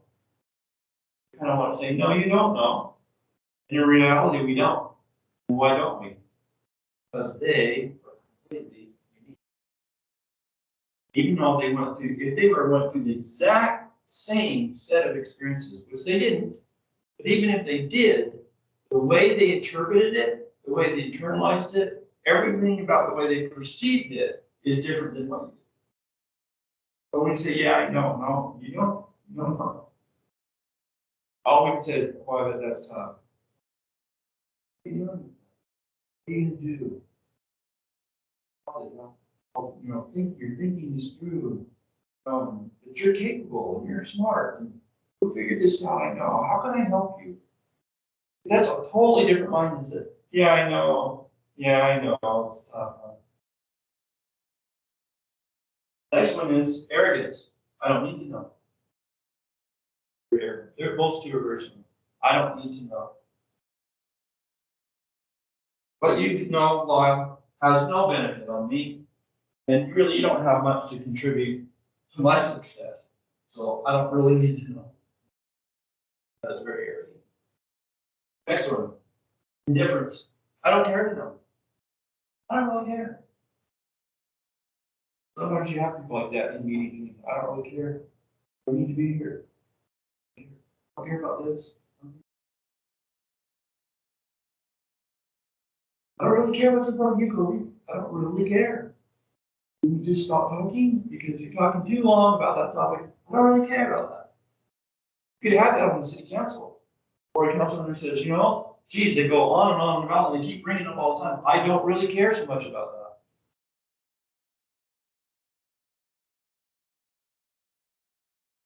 Last one, control. I don't want others to know. Or have you seen this? I don't want others to know. But why would I do that? You want the promotion, you want the financial gain, you want the recognition, you want on and on, it's about me. I'm gonna guard my information and skills. I'm not gonna divulge it because I want recognition. I want this. I want to be the one that they say that was his idea. He was the main person behind that. And I'm gonna do that. Share.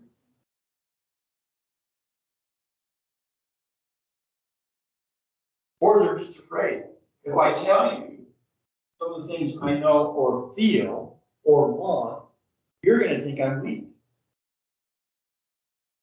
You're going to think that I don't know what I'm doing. It's going to erode confidence in you. I just had a coaching session yesterday with a lady who works at LinkedIn.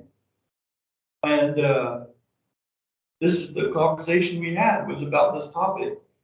And it came out, and she never realized this before.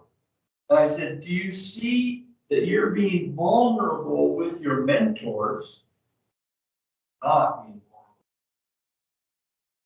When you interact with your team, you present yourself as you got it all figured out, you know what you're doing, you have no weaknesses, you've got it figured out. You've been a leader for 5 months.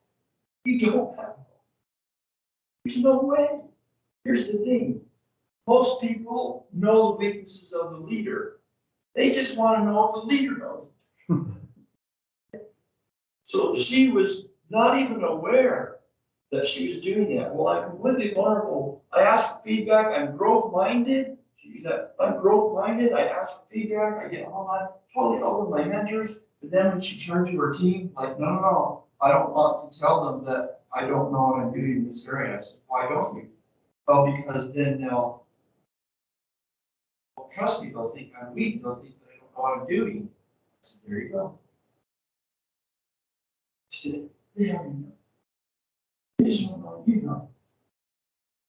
So we had a whole big talk about she always is trying to reach perfection. Trying to reach perfection. She doesn't ever want to show weakness or do anything wrong. This life isn't about perfection. Life is about growth.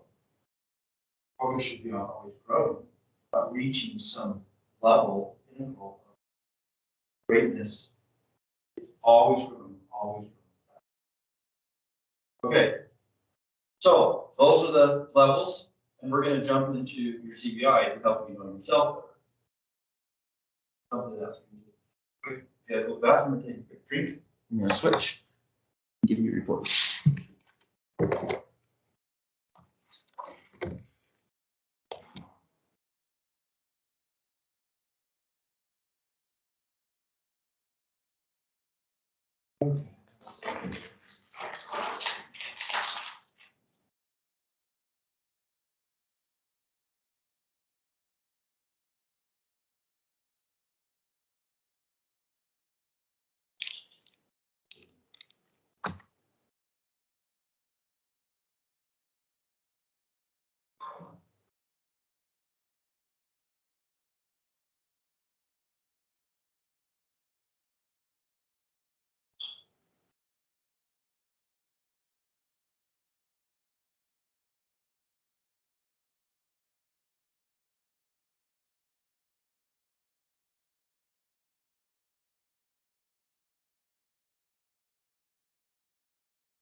How's it going, Blacktail? Staying away? Did you take the little online thing? Yeah.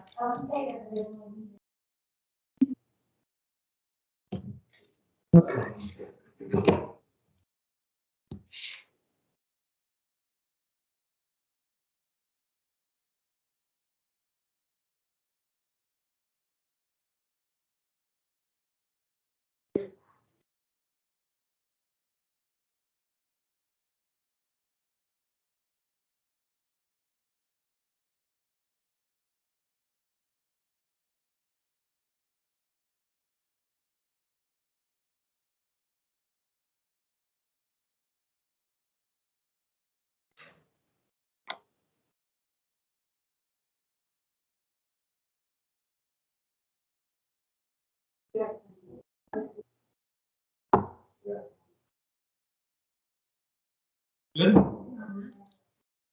little bit different focus. No, it's great. It's relevant to her. I don't want to put a picture of that pyramid up in Oh. council chambers, or I think it's kind of Yeah, as a reminder. subconsciously there. Yeah, I can send you that new image since I added the bottom two.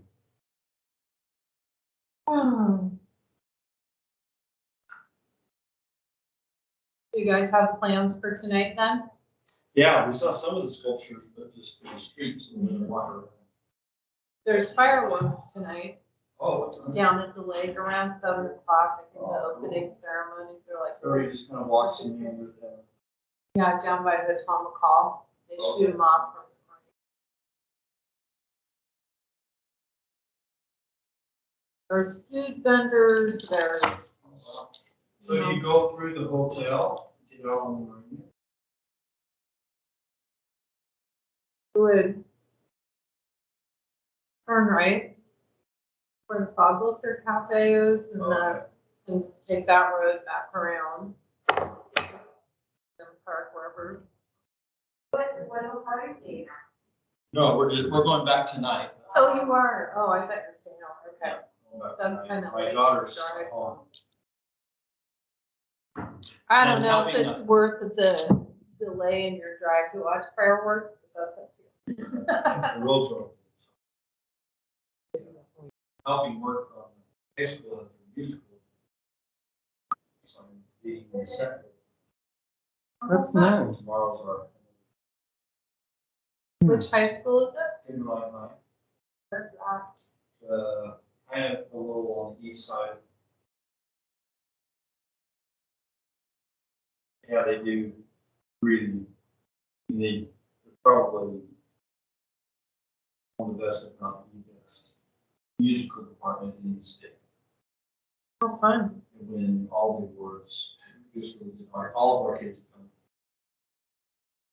In their long time. Music. Most of the community comes out and watches regularly.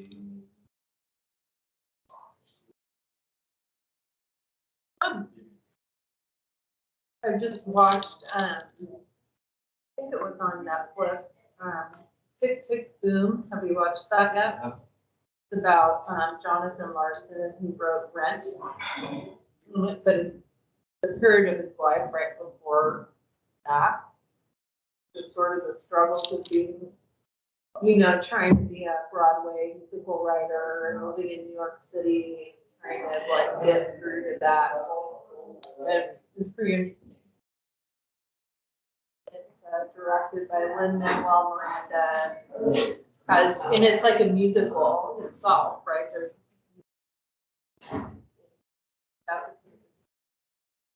I think. Okay, let's start.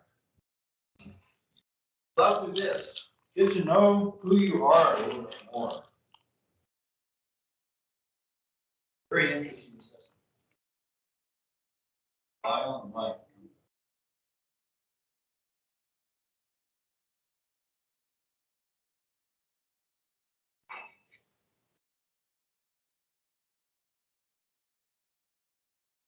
Yeah, it was really interesting to see the combination of what we all were on the department heads.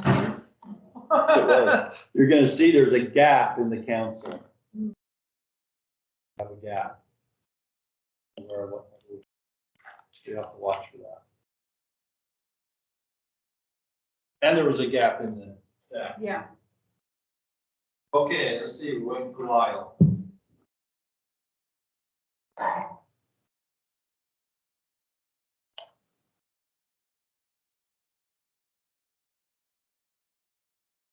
So the one of the cards I gave you, on one side it has the 5 barriers. It's called the 5 barriers of communication, but also engagement. And then the other side of the principle, that's team, which we did go over one of them about accepting responsibility. Okay, here we go. CBI. The CBI Core Values Index is created by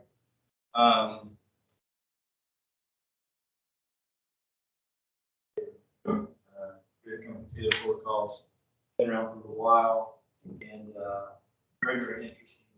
So it measures what he calls the 4 essential human energies. It is not a personality,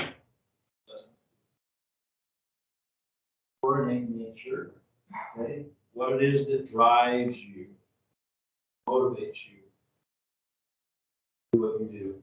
It shows how you're wired, how you contribute in a team, okay, in marriage, and it predicts how you'll engage and what it is that brings meaning to you. Some things you might really enjoy doing and it's meaningful to you, and other things.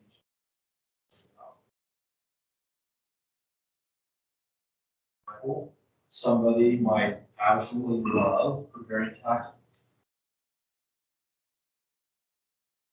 Meaning or relevancy would not find value in preparing. But the time as an accountant. Okay. It is the most reliable assessment according to them. I have not found any statements to contradict that. In fact, I found different research talking about the reliability of Myers-Briggs and DISC. Those can range anywhere from 25% to low 80s. Reliable, meaning repeatable. You take it again in 6 months or a year, then it's only 80% max, low down in the 25, 50% range that it would change. Which means it is more kind of how you're behaving personality. Things change in life, so we kind of change, so your results change. This one is 97.7% accurate, meaning it's not going to change.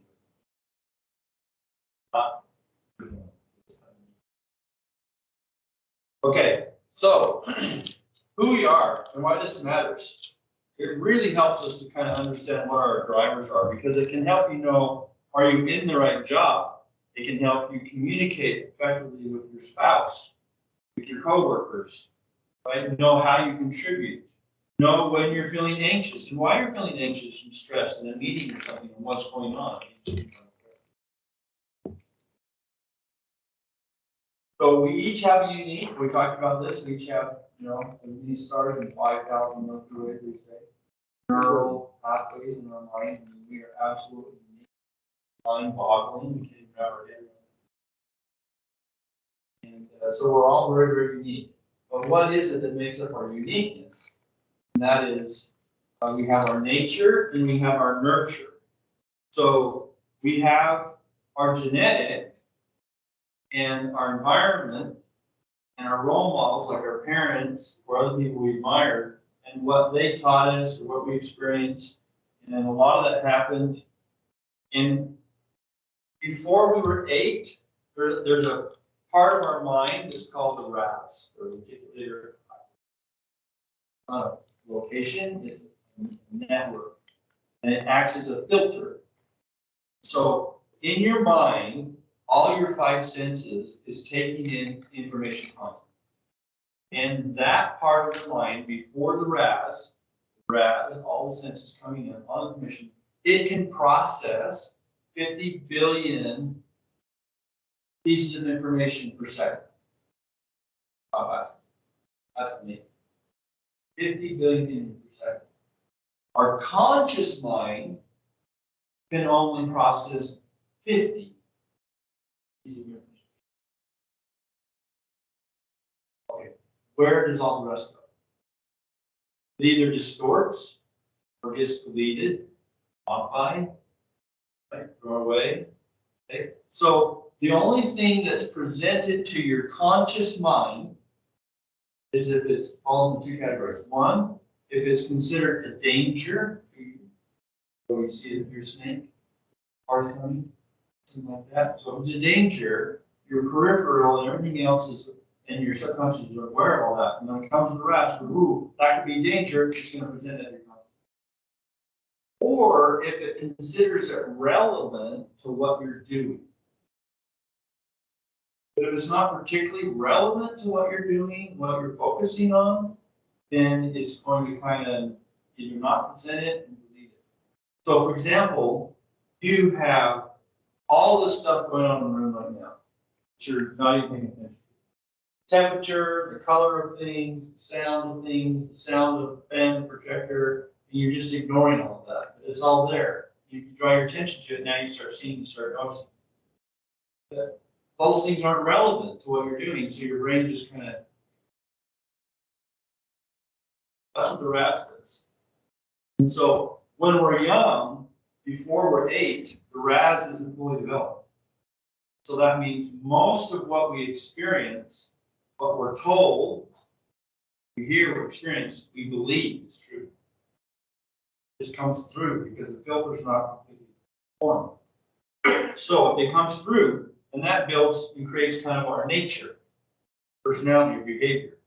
But your nurture. Your nature is really how you were when you were born, and it's just how you are. It's just something unique you were born with. It's how you are, and it's how you're going to be. There's a difference between those two. Very, very interesting. Most of all of our limiting beliefs we have came before we were 8. Before the RAS was developed. Old things. Like if you have a sibling before you're 8, tell you, no, you're not. You stop seeing.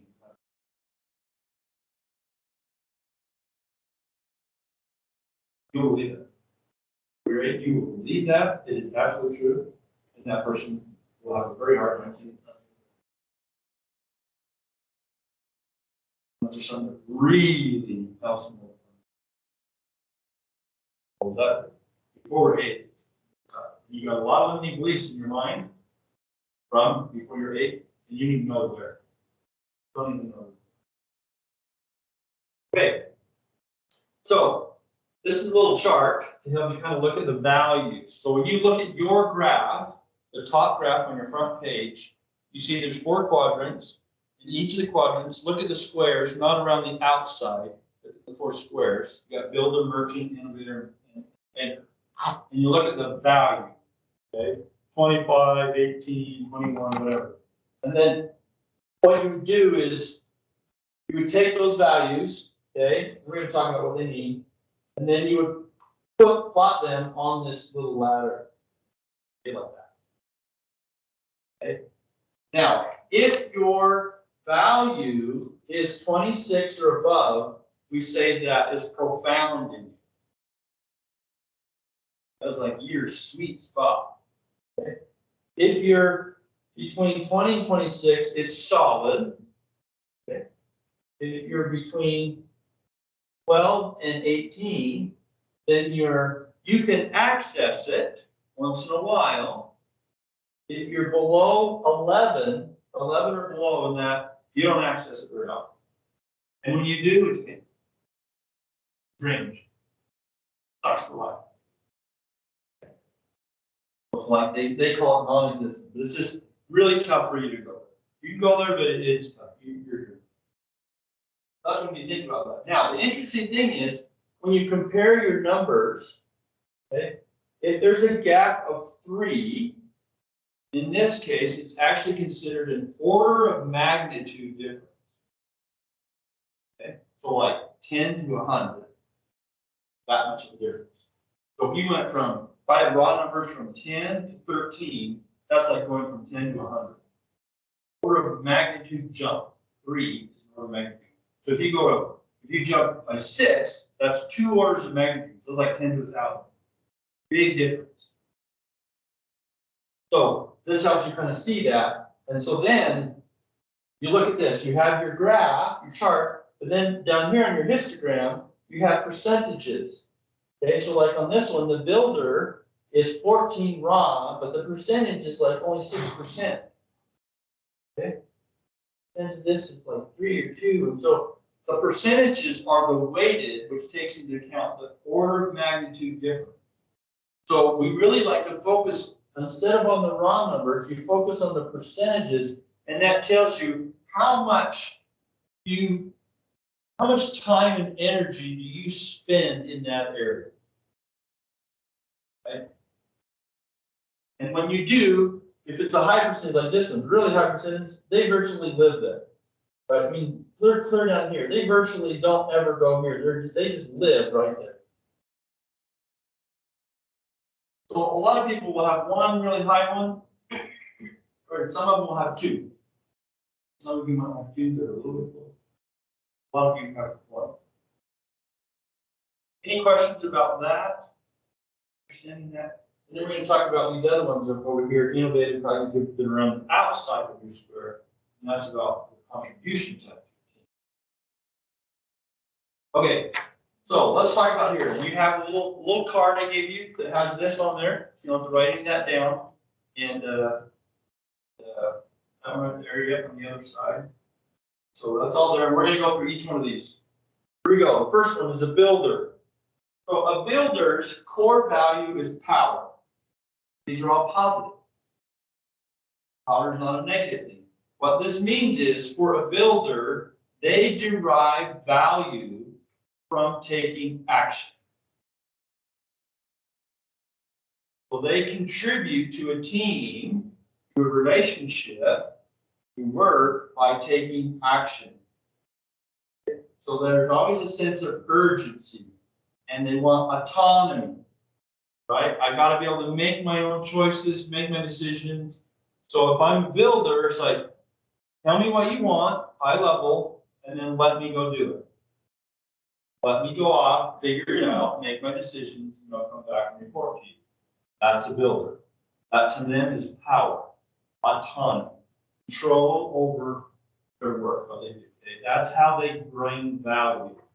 Okay? Can you guess who on the department head team is our builder? Who's the builder on your staff? Justin. Justin. The police chief. Which I think he was the only one. Yeah. The only builder. Bottom line person, get to the results, get there, right?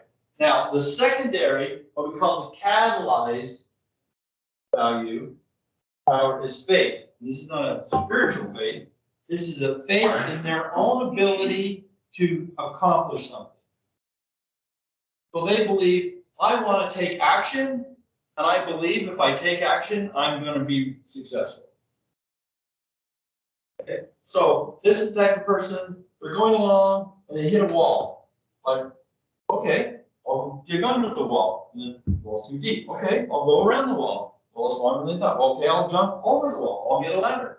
I'll parachute. I'll do something. I'll put a bomb by the wall, blow a hole in it. No, they will figure out.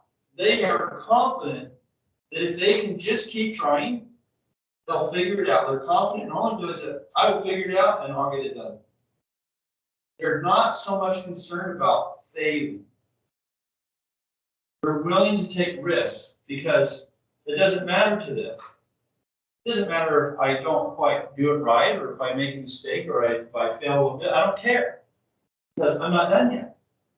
I'll just learn, I'll adjust, and I'll keep going.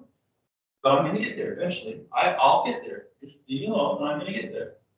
As a builder, they have power, by faith. Very interesting. So they like to take action and produce results. They learn by deciding and doing.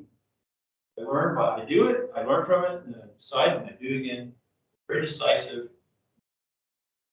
Now, here's an interesting thing. This is true for all of them. The opposite of power for builder is meaning you're stuck. You haven't given me the authority. I can't make any decisions. You told me to go do this, but I don't have the authority to do anything yet. And so I'm stuck. They're impotent. That kills them. That just completely deflates them. Like, I can't take action. So I can't bring what's uniquely me. I can't do that. So their anxiety goes up. So if you're in a meeting and you're with a strong builder, after a while, if everybody just discussing, debating, over time, their anxiety is going to rise. They're like, can we just make a decision and move forward? I'm not going to come to full agreement, and so what if we don't get it completely right? We'll figure it out. That's what we heard. And they'll just start to get anxious. Let's move forward, right? Okay, and they'll feel anxious. So they're going to lean in. Well, they try to lean in when they start to feel anxious because they're not having control. They're going to lean in to that and try to regain control. If they do that, then what happens is we say they go to the dark side. They flip, and it changes the fear, and now they start intimidating people to regain control. Will intimidate people in order to get them to back down, make a decision. Okay.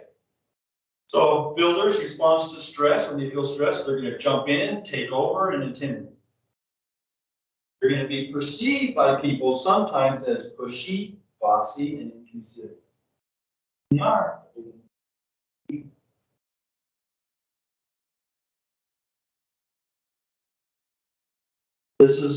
These are words that resonate with the builder.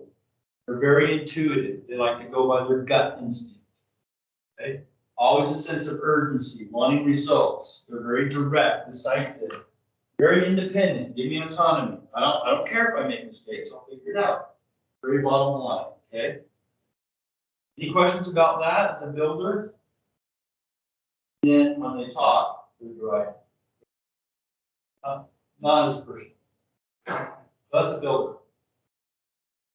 Okay. Nobody in here, I think, is primary for a builder. Is that right?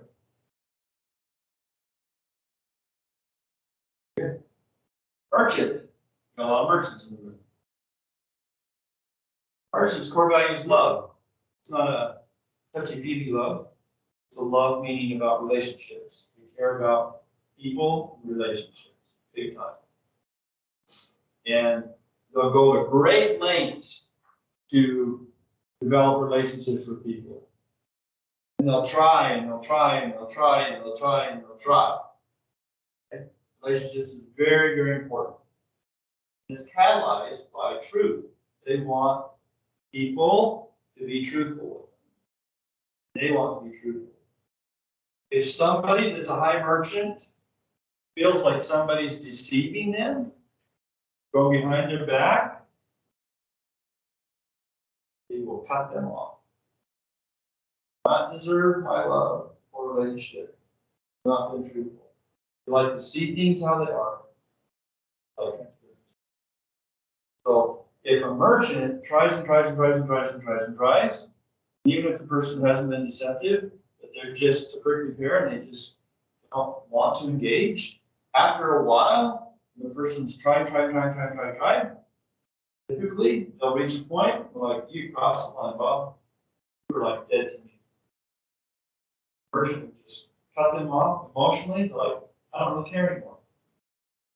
Won't engage. It's very hard to do that. So these are people that will typically stay in a bad relationship, marriage.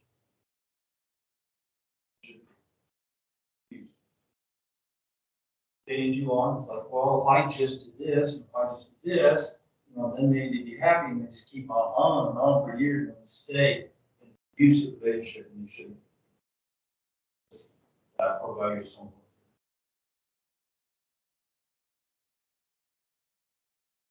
Relationships, everything, they're usually quite visionary. They have lots of ideas and they like to rally people. No, come on, let's work on a team. And I got this idea, and I got that idea, and I like that. And they get people kind of excited and probably around. They like to talk, usually, and they also like to listen. When the relationships isn't going good, they start feeling, sensing stress, disharmony, discord, right? Things aren't going well, their anxiety starts to grow. So then what do? They lean into it even more, okay? Try to even be more loving and just shower the person with all kinds of love and they go overboard, right? And it doesn't work, then it shifts to fear, or the dark side, and now they manipulate. Try to get the relationship back. They'll manipulate themselves or they'll manipulate the other person. They'll say things or do things. So, for example, if I want the relationship to go well, and I'm leaning in and just not going to, then I'm going to go pout. I'm going to go over here and I'm going to pout. I'm going to make sure that you know I'm pouting. So that you'll feel bad and you'll come and address me and then we'll get back. That's it. Also, for manipulation, when you stay in a relationship too long, you're manipulating your own behavior. Well, if I just change, well, if I just do this, if I just do that, then they won't get you. Manipulating themselves. Try to get the relationship good. Not good. Okay, what's the opposite of love? So if you're a high merchant, okay, who's high merchant? Okay, so if I were to come to you and I were to kind of insinuate or to you, Bob, that you don't really care. You don't really care about me. What does that make you feel if I were to say, yeah, you don't really care about them? Well, it would hurt my feelings. Yeah. What if I said it in front of a meeting of people? You don't really care. You don't care. That's like knife in the heart, right? Knife in the heart of a merchant. It's the opposite of love. It's like everything you're about primarily is relationship. And to come and tell me I don't care, you just stomped on part of who I am. What do you mean I don't care? That's a killer. So how do they respond to stress? They'll blame and shame. Their feelings hurt, right? And they'll manipulate. They may be seen as gossipy, talking with people, and they have ideas and things. They may not be gossiping at all. They be seen. People may think that. They may think they're exaggerating. You guys get too emotional. You get excited.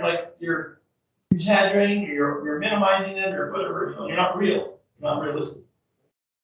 They may be too dramatic or yeah. These are words that you might tell us.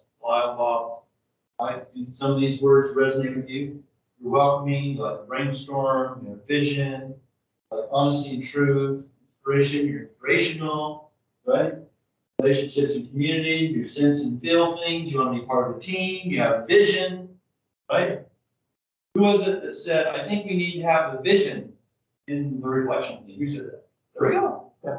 My favorite quote, I tell people, my favorite quote in life is, the best times in life are when you're on a great team. There you go. Okay, so you can see as I'm sitting over here listening to your comments and you're like, so blessed. That's exactly how I would expect you to do it. And you're not going to change. That's how you're going to be in your life. This is your nature. This is how you are from the time you're born. This is what's been important to you. Not because of the way your parents were or your environment, or anything like that. This is just who you are. This is what you're good at. This is what you're good at. Superpower. So you're usually very personable, very inclusive, right? And energetic, right? Very concerned about diversity, which means you want different ideas, you want to be inclusive. Right? What did you brought that? Okay, energetic.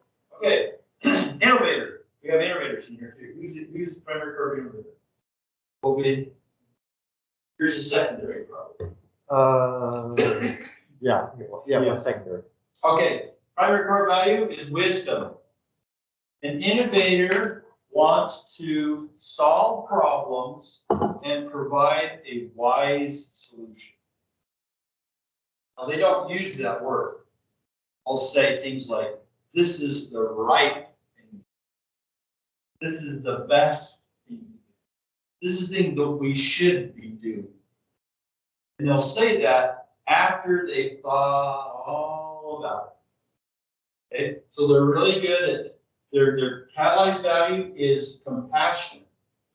What that means is, in this context, is that it's important to them to listen to all sides. They try very hard to not be biased. So they'll detach themselves even emotionally, so they're not biased. They can see all sides of the problem. And then they will ruminate on that until they'll finally say, okay, I've analyzed pros and cons, or this and like that. This is the right solution. Then they'll speak up. They'll typically not talk a lot in meetings. They like to take their time. They want to be right. What's the opposite of being wise? Foolish. You're a high innovator. Yeah, so if I were to insinuate in front of people, you're foolish, you give me your idea, I'm like, do you even think about that, Kobe? That's like knife in the heart, right? It's like, wow, okay, you're undermining who I am. I don't speak up a whole lot, but when I speak up, I've thought about it, right? And for me to then blow you off and say, do you even think about that? But that's they like to provide solutions. They like to assess. They love problem solving. In fact, most people that are really high innovators, when they want to take a break, they'll go solve a difficult problem.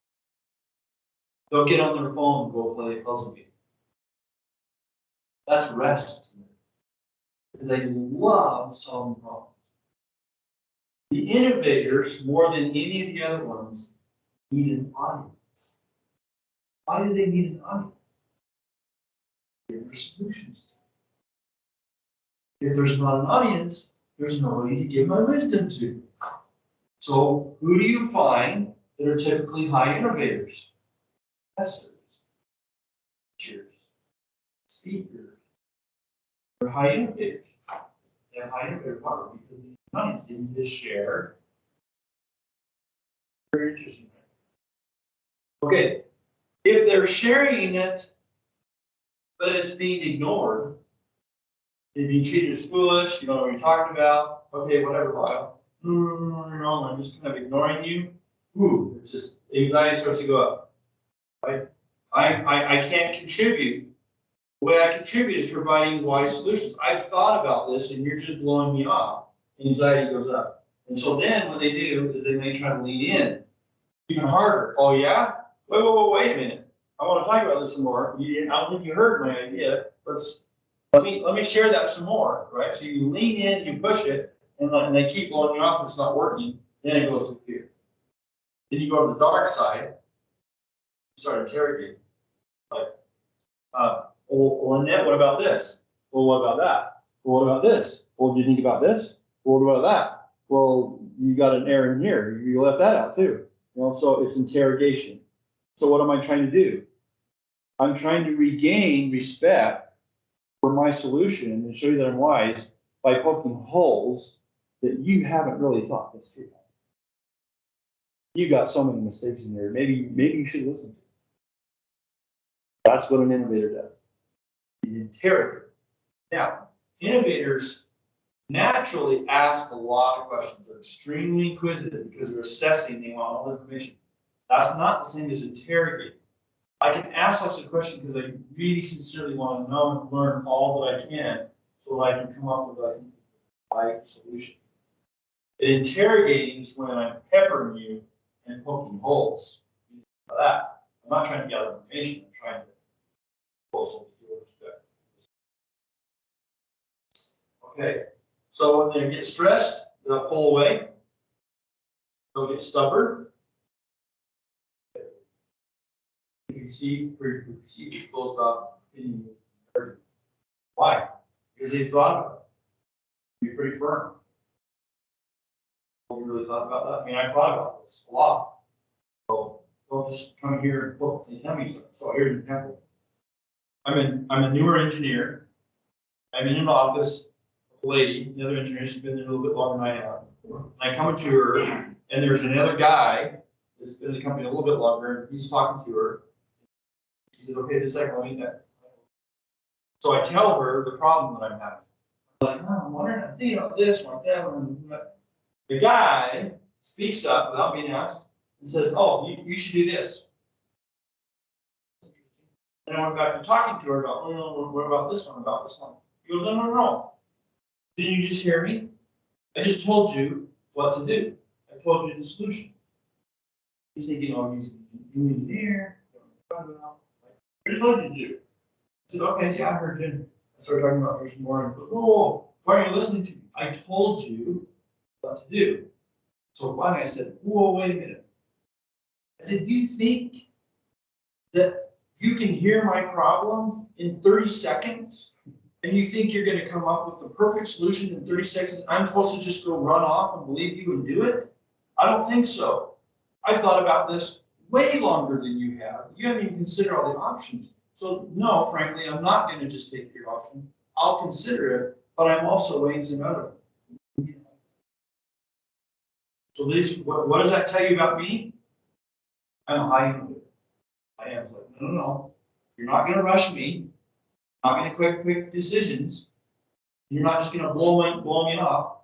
So I'm high innovative. Okay. So high innovators, they like to observe. They're usually more calm, collected.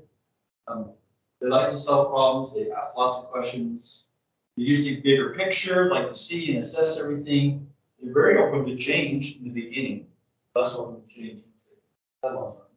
Very process oriented. They love to create processes. That's what the monument they leave behind in the job. They like to figure out everything, come up with a solution, and then create a way to automate or a process, and so that it can continue on after they leave. They love process. Builders, they actually like to leave concrete things behind them. I built that. We created that. Look at that. See that? That's what I did. Okay. And then they like to ask lots of questions. They allow time. You need time to think. You pressure them to make quick decisions. They're going to get in. They like to, when you ask them a question, they go on and on because they got to provide all the context. So you're not going to fully appreciate my answer because you don't understand everything I thought of and everything I took into account. So I need to explain to you, here's everything I'm thinking about in context, everything, then you can fully appreciate it. Well, they'll tend to talk about it. You hear that? Like, okay. Okay, last one, maker. Nobody's a maker. This is your weakness. Nobody is a maker. In fact, you have nobody that's relatively high. Okay. Of Core value We have a makers. bunch on staff. This core value is knowledge. They're all about knowledge. Data, facts, figures, charts. If you had somebody that's a high banker, they're the person, if they want to go buy something, they're going to go read every user review. They want to learn all the facts and all the details and everything. So knowledge is a big deal to them. Okay? They want proof, they want evidence. Okay? And they're very conservation minded. They like to save time, save money. They don't like waste. They want things efficient. Okay? And they love information. That's how they contribute. They contribute information, but they want to be used efficiently. Okay? The catalyzed value is justice. It's got to be fair. It doesn't have to be equal. It has to be fair. Right? It doesn't have to be all the same, but it's going to be fair. So if I provide information and then you're going to use it in a way that's not good for people or the environment or whatever, I'm not going to withhold. If you're going to use it and you're only going to share it with them, and you're not going to share it with them, and that's not, I think that's unfair, I'm not going to share it. All about the community, but they help the community by providing knowledge that they want distributed fairly and used wisely. They want justice. Everything is black and white, like a banker. Right or wrong, or this or that, no gray. I love to read and analyze it. For me, I'm a high innovator, and second, close to it, I'm a banker version. So I read graciously. I also love eating rich. Okay, so what's the opposite of knowledge? Ignorant. I don't know what the heck you're talking about, right? You don't have information. You're ignorant, right? Ooh, that's not even hard. So they'll lean in. They'll try to give you more data. They'll prove to you, give you evidence, right? Because they're feeling anxious. If they lean in further and they're still getting ignored, they flip to the dark side and go fear, and now they'll just pull away and shut up. I'm getting out. Go ahead. Yeah. They want you. It's like they'll come to the conductor on the train. They'll say, you know, the bridge coming up is not good. We're all going to wreck in my house. And let's say the conductor is a builder. Yeah, we'll figure it out. So we let them go and comes back in. No, the bridge is not good. You're going to crash. You need to stop the train. No. Fine, we'll figure it out. Third time, it's ignored. Banker then now goes off and sits on a rock and watches the train crash, and then comes and said, I told you so. Kind of wants the train. Will become a lose. Okay, so that now, see, now you failed. Now maybe you listen to me. Okay, so banker is finding stressful. They'll shut down, withhold. It can be perceived as very disengaged, uncaring, cold, always right. I have to do. I have to. I can tell you, Micron, I don't know how many meetings I was in, where a team from Singapore, a team from Lehigh, or a team from OC was looking at the exact same data. Both teams were interpreting it completely different. And arguing the interpretation that they wanted that would have benefited their side. Exact same data. So they'll try to use, no, I'm right, I approve. So these are the words. They like to be very efficient. They like documentation reporting. They like to measure, gather facts, very black and white. They like to be very cautious. This is the verse. They don't want to move forward until they have all the data.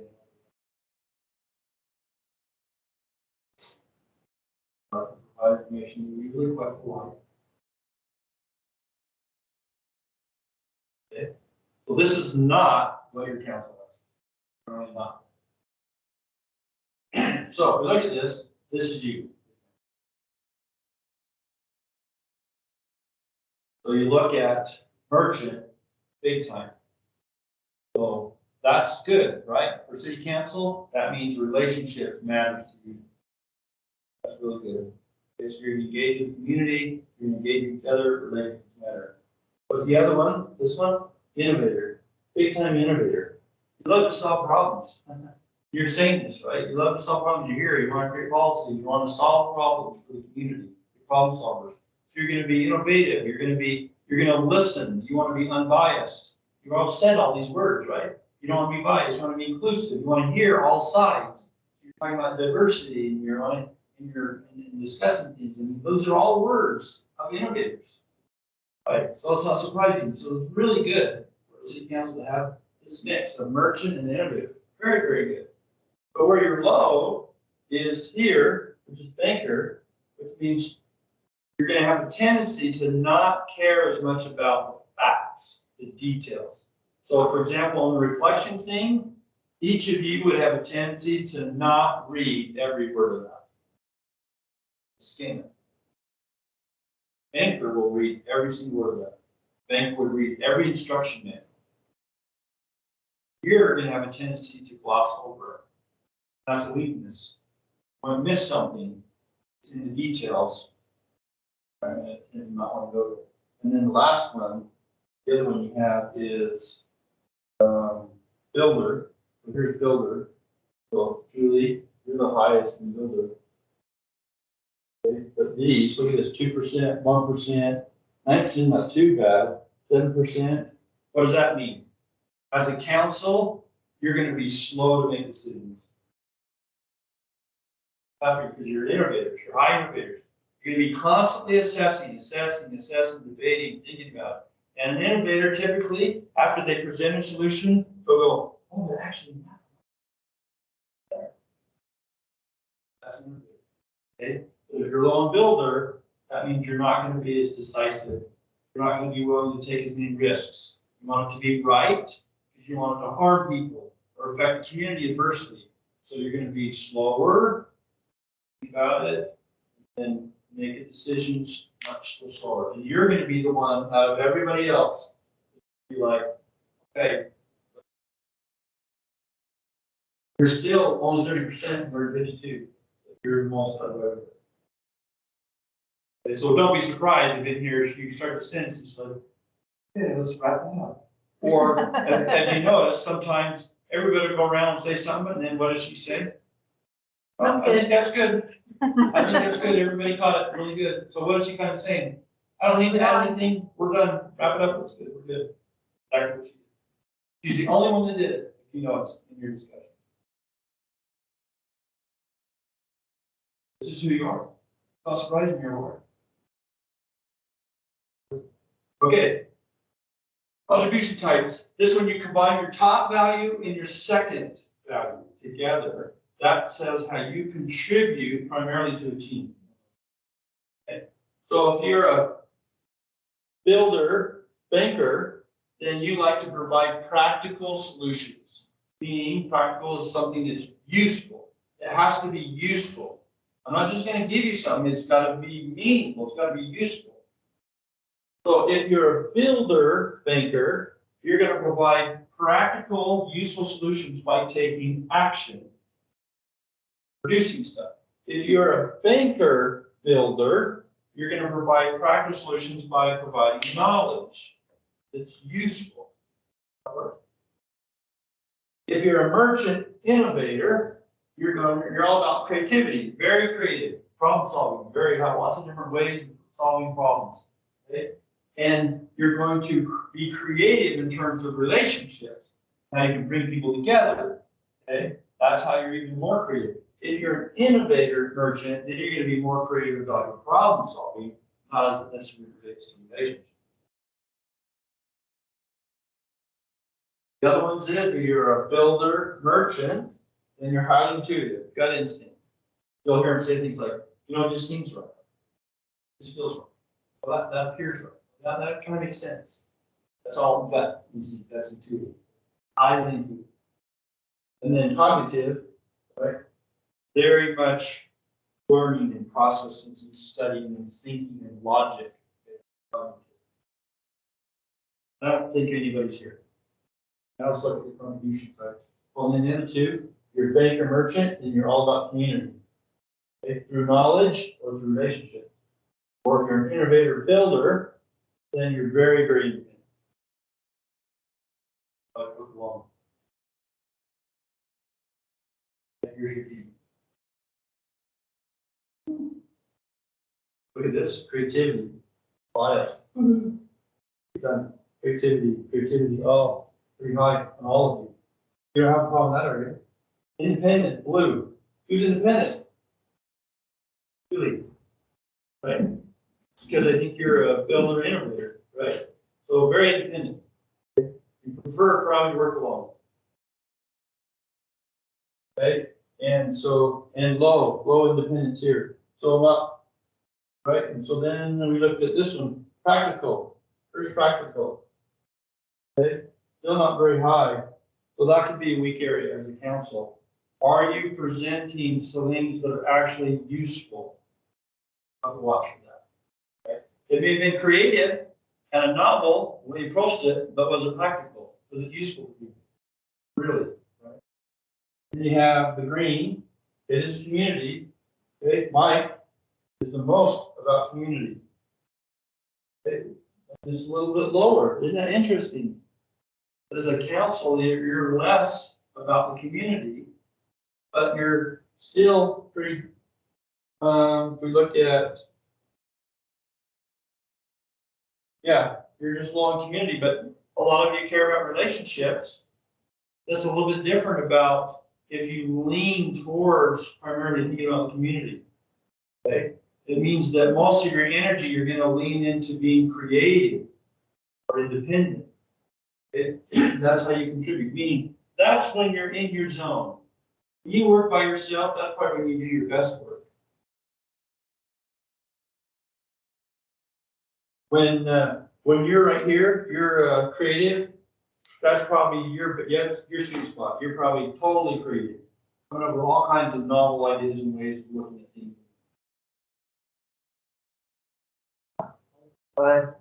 That's why we're the inspiration. You want to be inspirational. And that's, you got to be normally usually very creative to be inspirational. Kobe, you're kind of a mix, right? Between cognitive, okay, and creative is where you spend your time. So logical, you're thinking through, you're analyzing. You do that? You have a lot. You're kind of quiet, and that's what you're doing. Like processing, analyzing, thinking, right? And then intuitive. Bob, you're the most intuitive. So you're one of the most likely to have gut instinct. This feels right. It seems right. You're going to have a sense of that kind of seems right. No, there's something that doesn't seem right about that. You have the highest one of that. So you, out of every the council, if you say, no, there's something that just doesn't feel right on that, you should listen. He has the highest intuitiveness. Any questions as you look through this? Will you be able to give me like a copy Yes. and that way I'll if give you you a guys copy of ever both of want to those. look at it again to refresh your memory and be like, oh yeah. Very interesting where you're at. As you can see, your banker was what was low. Banker and being practical. Okay. So I'm not going to go through that. So as you're engaging with people, obviously you don't know their CBI assessment. But you kind of get an idea from the words and things, okay, let's see what's going on here. Or if you see when you're in a meeting and your stress level starting to go up, more than likely your core value or your college value is not being valued. And if you just lean in harder, it may not solve it. So you have to shift to your secondary value because your core value is not what's needed to solve the problem.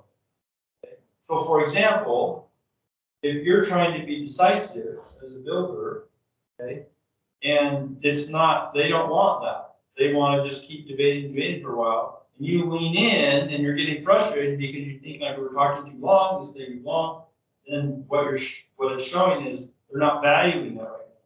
You have to shift and say, okay, the best way for me to contribute is not as a go-getter. I need to shift to something.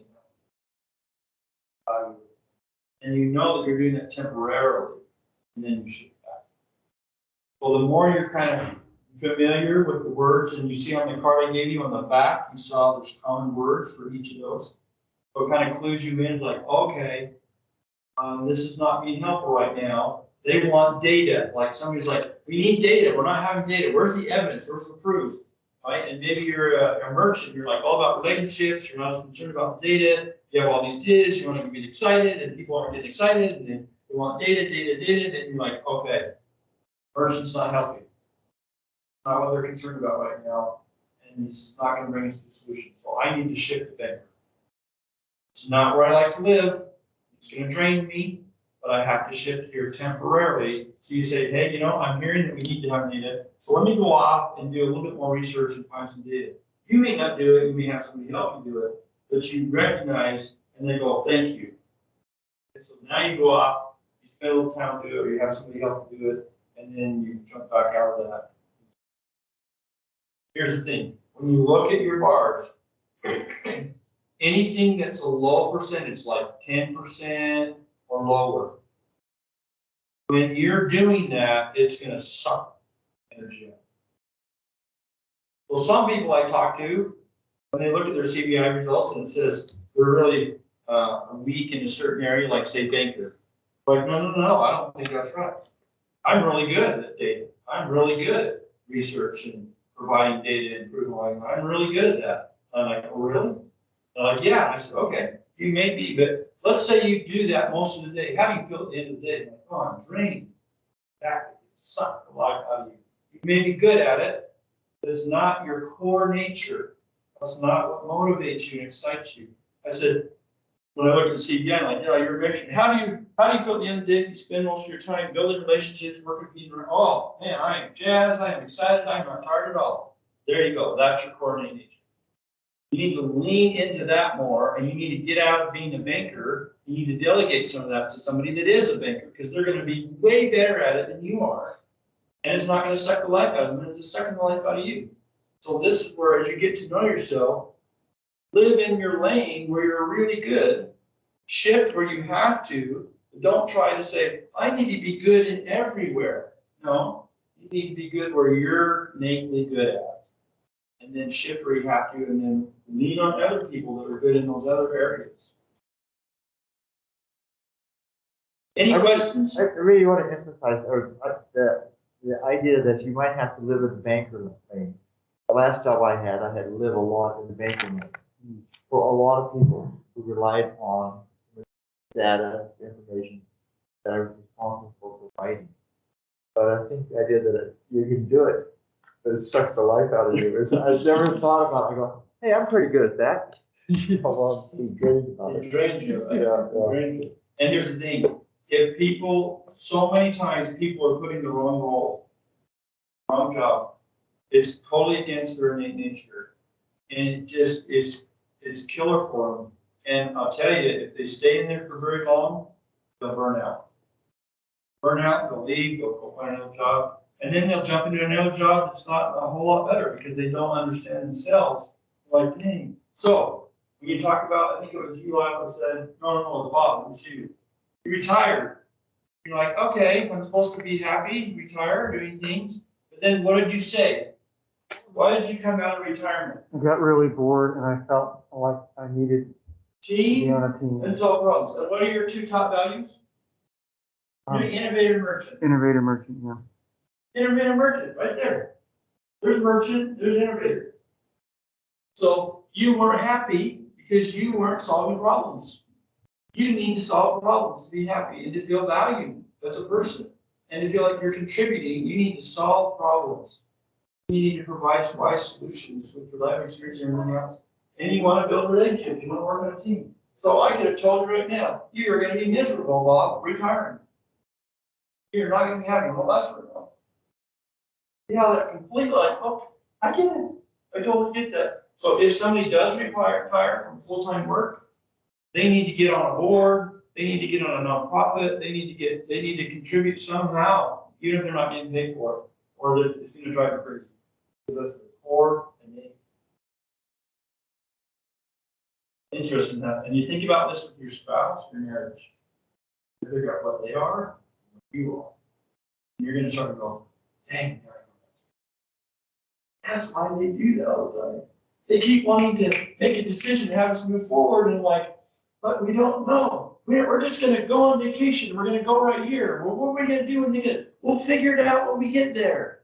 We'll just go around and look at things. No, I know we're going to Disneyland, but we won't get on the rides. You gotta plan it out. You gotta make sure we get on all the rides. You gotta buy the guide. It's gonna tell us how to fast track stuff and get on everything. And he's like, no, come on. Does it have to be so rigid? Let's just be spontaneous. Let's just go and have fun. A merchant's like, who we going with? And the innovator that's a strong innovator is like, why do we have to go with somebody? They're wanting to figure all that and buy the guide and see everything first, right? This totally explains a lot of behavior. And guess what? They're not going to change. That's who they are. And so the better we can understand them and ourselves, the more we can honor them for who they are and let them be that way. And then figure out where you can compromise and work with them. So that they both understand and say, okay, you may need a little bit of planning, but we also need a little spontaneity. That's how they are. We're not just being stubborn. We're not just being whatever. We're not uncaring or whatever. This is who they are. This is how they feel valued in the world. This is how I contribute to the world by taking action so that we can have fun. If you're not allowing me to do that, and everything has to be spelled out ahead of time, what am I contributing? Sense? Okay, thanks for your time. I really appreciate it. Yes, Kobe. I got a question. I'm like pretty much a square. No. As you waver through life. No, it's interesting, okay? And I'm a little bit of a square too. What that means is that it's much easier for you to shift into the other ones. So you can show up and do problem solving, and then if that's not what's needed, you'll shift and be decisive, and then you'll shift and look at data. And so none of it's terribly draining for you. And you can shift and adapt. You're more like a chameleon. You can shift and adapt, and you're okay. It doesn't completely drain you, but it doesn't like totally get you excited either. You're just like, yep, I can do that, and I can do this, and I can do that, and you're happy with it. You're not terribly unhappy, but you're not like, whoo, this. You're probably not like that. Is that right? Yeah. But your innovator is a little stronger, so you will spend a little more time, and you'll find that your mind just gravitates to being analytical. You want to analyze everything. You want to take your time. You don't want to be pressured. That's your natural state. But you can pretty much shift into those other ones pretty easily. But if you look at Bob's, right? You look at his baker, he not very often. This is an interesting thing. Your subconscious knows how you are. And your subconscious will influence you to bring about your environments to keep you in your happy spot. Oh, yeah. So if it knows that you should maybe be drilling in to look at data and take your time and reading everything. I just got this right. Oh, I just got an email. I should respond to that because I care about relationship. Relationships, and that's really more important. And I'll get back. Right. So you're going to come up. I'm hungry all of a sudden. Go get a snack. I need to go back. Or there's just going to be something that you're going to do. Your subconscious wants to keep you in your happy spot, your primary value, and it will cause thoughts, feelings, distractions, and things. And you say, well, how does it cause distractions? It causes distractions by, remember the RAS? It's going to say, normally I would have deleted that because that's irrelevant. But if actually I let him notice that and I send it to conscious mind, that's gonna distract him, he's gonna focus on that, and then we won't have to do that. We can stay around. So it's really good for you to understand where you're at. You are. Cool. Any other questions? Was this helpful? Very good. Yeah. Really helpful. I think it's very helpful for me too, so I know. Okay, I'm not gonna bring dense reports and statistical data to the council and be like, yeah, we're gonna spend an hour on the minutia. Find the Like that banker, would not find the happen. banker, they'll love you. They'll love you. And they'll We be have good to at do it. it, but. Yeah, so you have your little card, I would suggest like keep that by your computer, keep that somewhere so that it's kind of reminding you about who you are and and your other card has the words on it. So you're thinking as you're talking to people like, sound like we're doing this. I'm always talking about the data. I was talking about the data. I think they're big. Well, they want to make sure, then how do you honor them? By valuing the data. Yeah. Or, wow, this person's really seems like they're talking about relationships a lot and have lots of ideas and lots of vision and get excited and all these things. You know, they're pretty high merchants. So relationships is really important. So if relationships are important to you, which it is, and if you come in to talk to me and you're like, hey, Wayne, how's it going? Oh, what did you do this last week? And I'm like, what do you need, Bob? Yeah. Yes. And you're like, oh, well, like that, we'll get to that, but how do you know, like, hey, Bob, I got a lot going on. What is it? So what does that tell you about me? What am I called? A builder. I'm a builder. I'm bottom line. I have value by producing results, taking action. You're stopping me from doing that. You've interrupted me. I can't produce the results. I'm starting to feel more anxious. The longer you chit chat with me, the higher my anxiety goes up. So if you know I'm a builder, you're not going to do that. You can come up to my office and say, hey, Wayne, I got just a quick, can I take it just a quick second? Okay, yeah, what do you got? Here you go, right to the bottom line. Appreciate that. Hope you had a great weekend. Yeah, good. You're out. I'm happy. You respected me, and I'm like, I'm totally cool. But if I come into your office, I say, hey, Bob, did you get that report or anything like that? I'm like, dude, I'm a real person. How about connecting with me a little bit here? And I would want to come to you and say, hey, Bob, how's it going? How was your weekend? How's it like that? Chat a little bit, and then we get down to what we're talking about. That's going to resonate. Yeah, and this doesn't just work with easy things like, our profession. But on the weekends, I get to work with little kids ski team, and believe me, the personalities of coaching staff, from 20 years old up to, it would be interesting to map them out. And when those interactions happen the way you describe them, you're right on. It's like, hey, let's talk about this. What do you mean? I need this report right now. Yeah. We'll fill it out, do this. So here's the interesting thing. There's a dichotomy. I'll leave with this. It's in the Bible. Well, it's true. But there's an interesting dynamic. You have to take it within context. The golden rule, right? It says, do unto others as you have. It's absolutely true, and we should do that. But you have to understand the context of what that means. Because in reality, you want to say, no, I don't want you, Bob, to treat me how I would maybe treat you. I want you to treat me as I want to be treated, meaning I'm a builder, treat me as a builder. Don't treat me how you would want to be treated because you're a merchant. Don't treat me like a merchant, treat me like a builder. Okay, so if I say, do unto others as you would have them do unto you, I want you to treat me like a builder. That's not what you want. Yeah. Right? That's not. So the more I can get to know you, I want to shift and I want to honor who you are, honor your value. I got to be willing to shift a little bit. That's how you really honor and respect people. Now you say, well, wait a minute, doesn't that counteract what it says in the Bible? I mean, what does that mean? Within that context, it's saying, no. What it's saying is, be respectful, right? Be kind, don't be rude, don't be mean.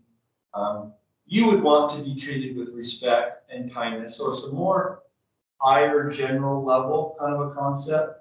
overall. This is more specific about specifically how you communicate. So they're not in conflict, it's just the context. This one, when you're getting down to nitpicky, this one is very helpful, very specific. Okay, I need to talk this way. So, my wife's in the room, you can hear this. DISC is similar to this, somewhat similar, but it's a little bit more on just in conversation. She has, can you hear me, Julia? She's taking phone calls all the time. She has a realtor that calls in. Rude.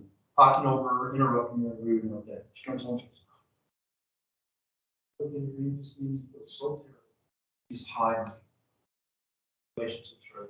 She wouldn't hurt one. So rude. He's talking to me, and all that. I was so angry on that. So get over it. What kind of a person do you think?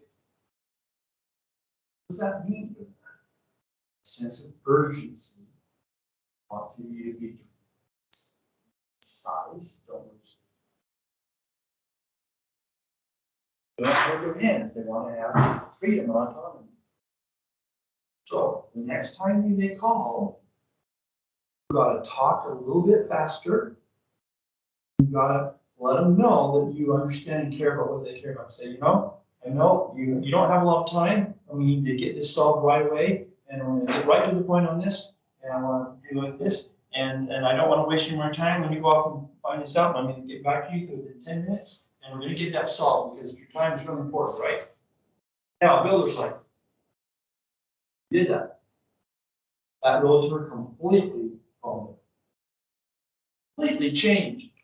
She came home, she was like, they were really nice to me. You called them, and it's completely different person. Honor who they are. Now he goes to.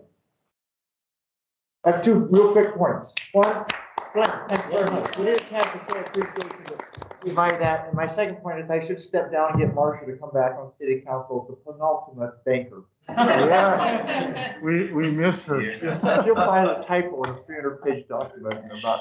She was awesome. Yeah.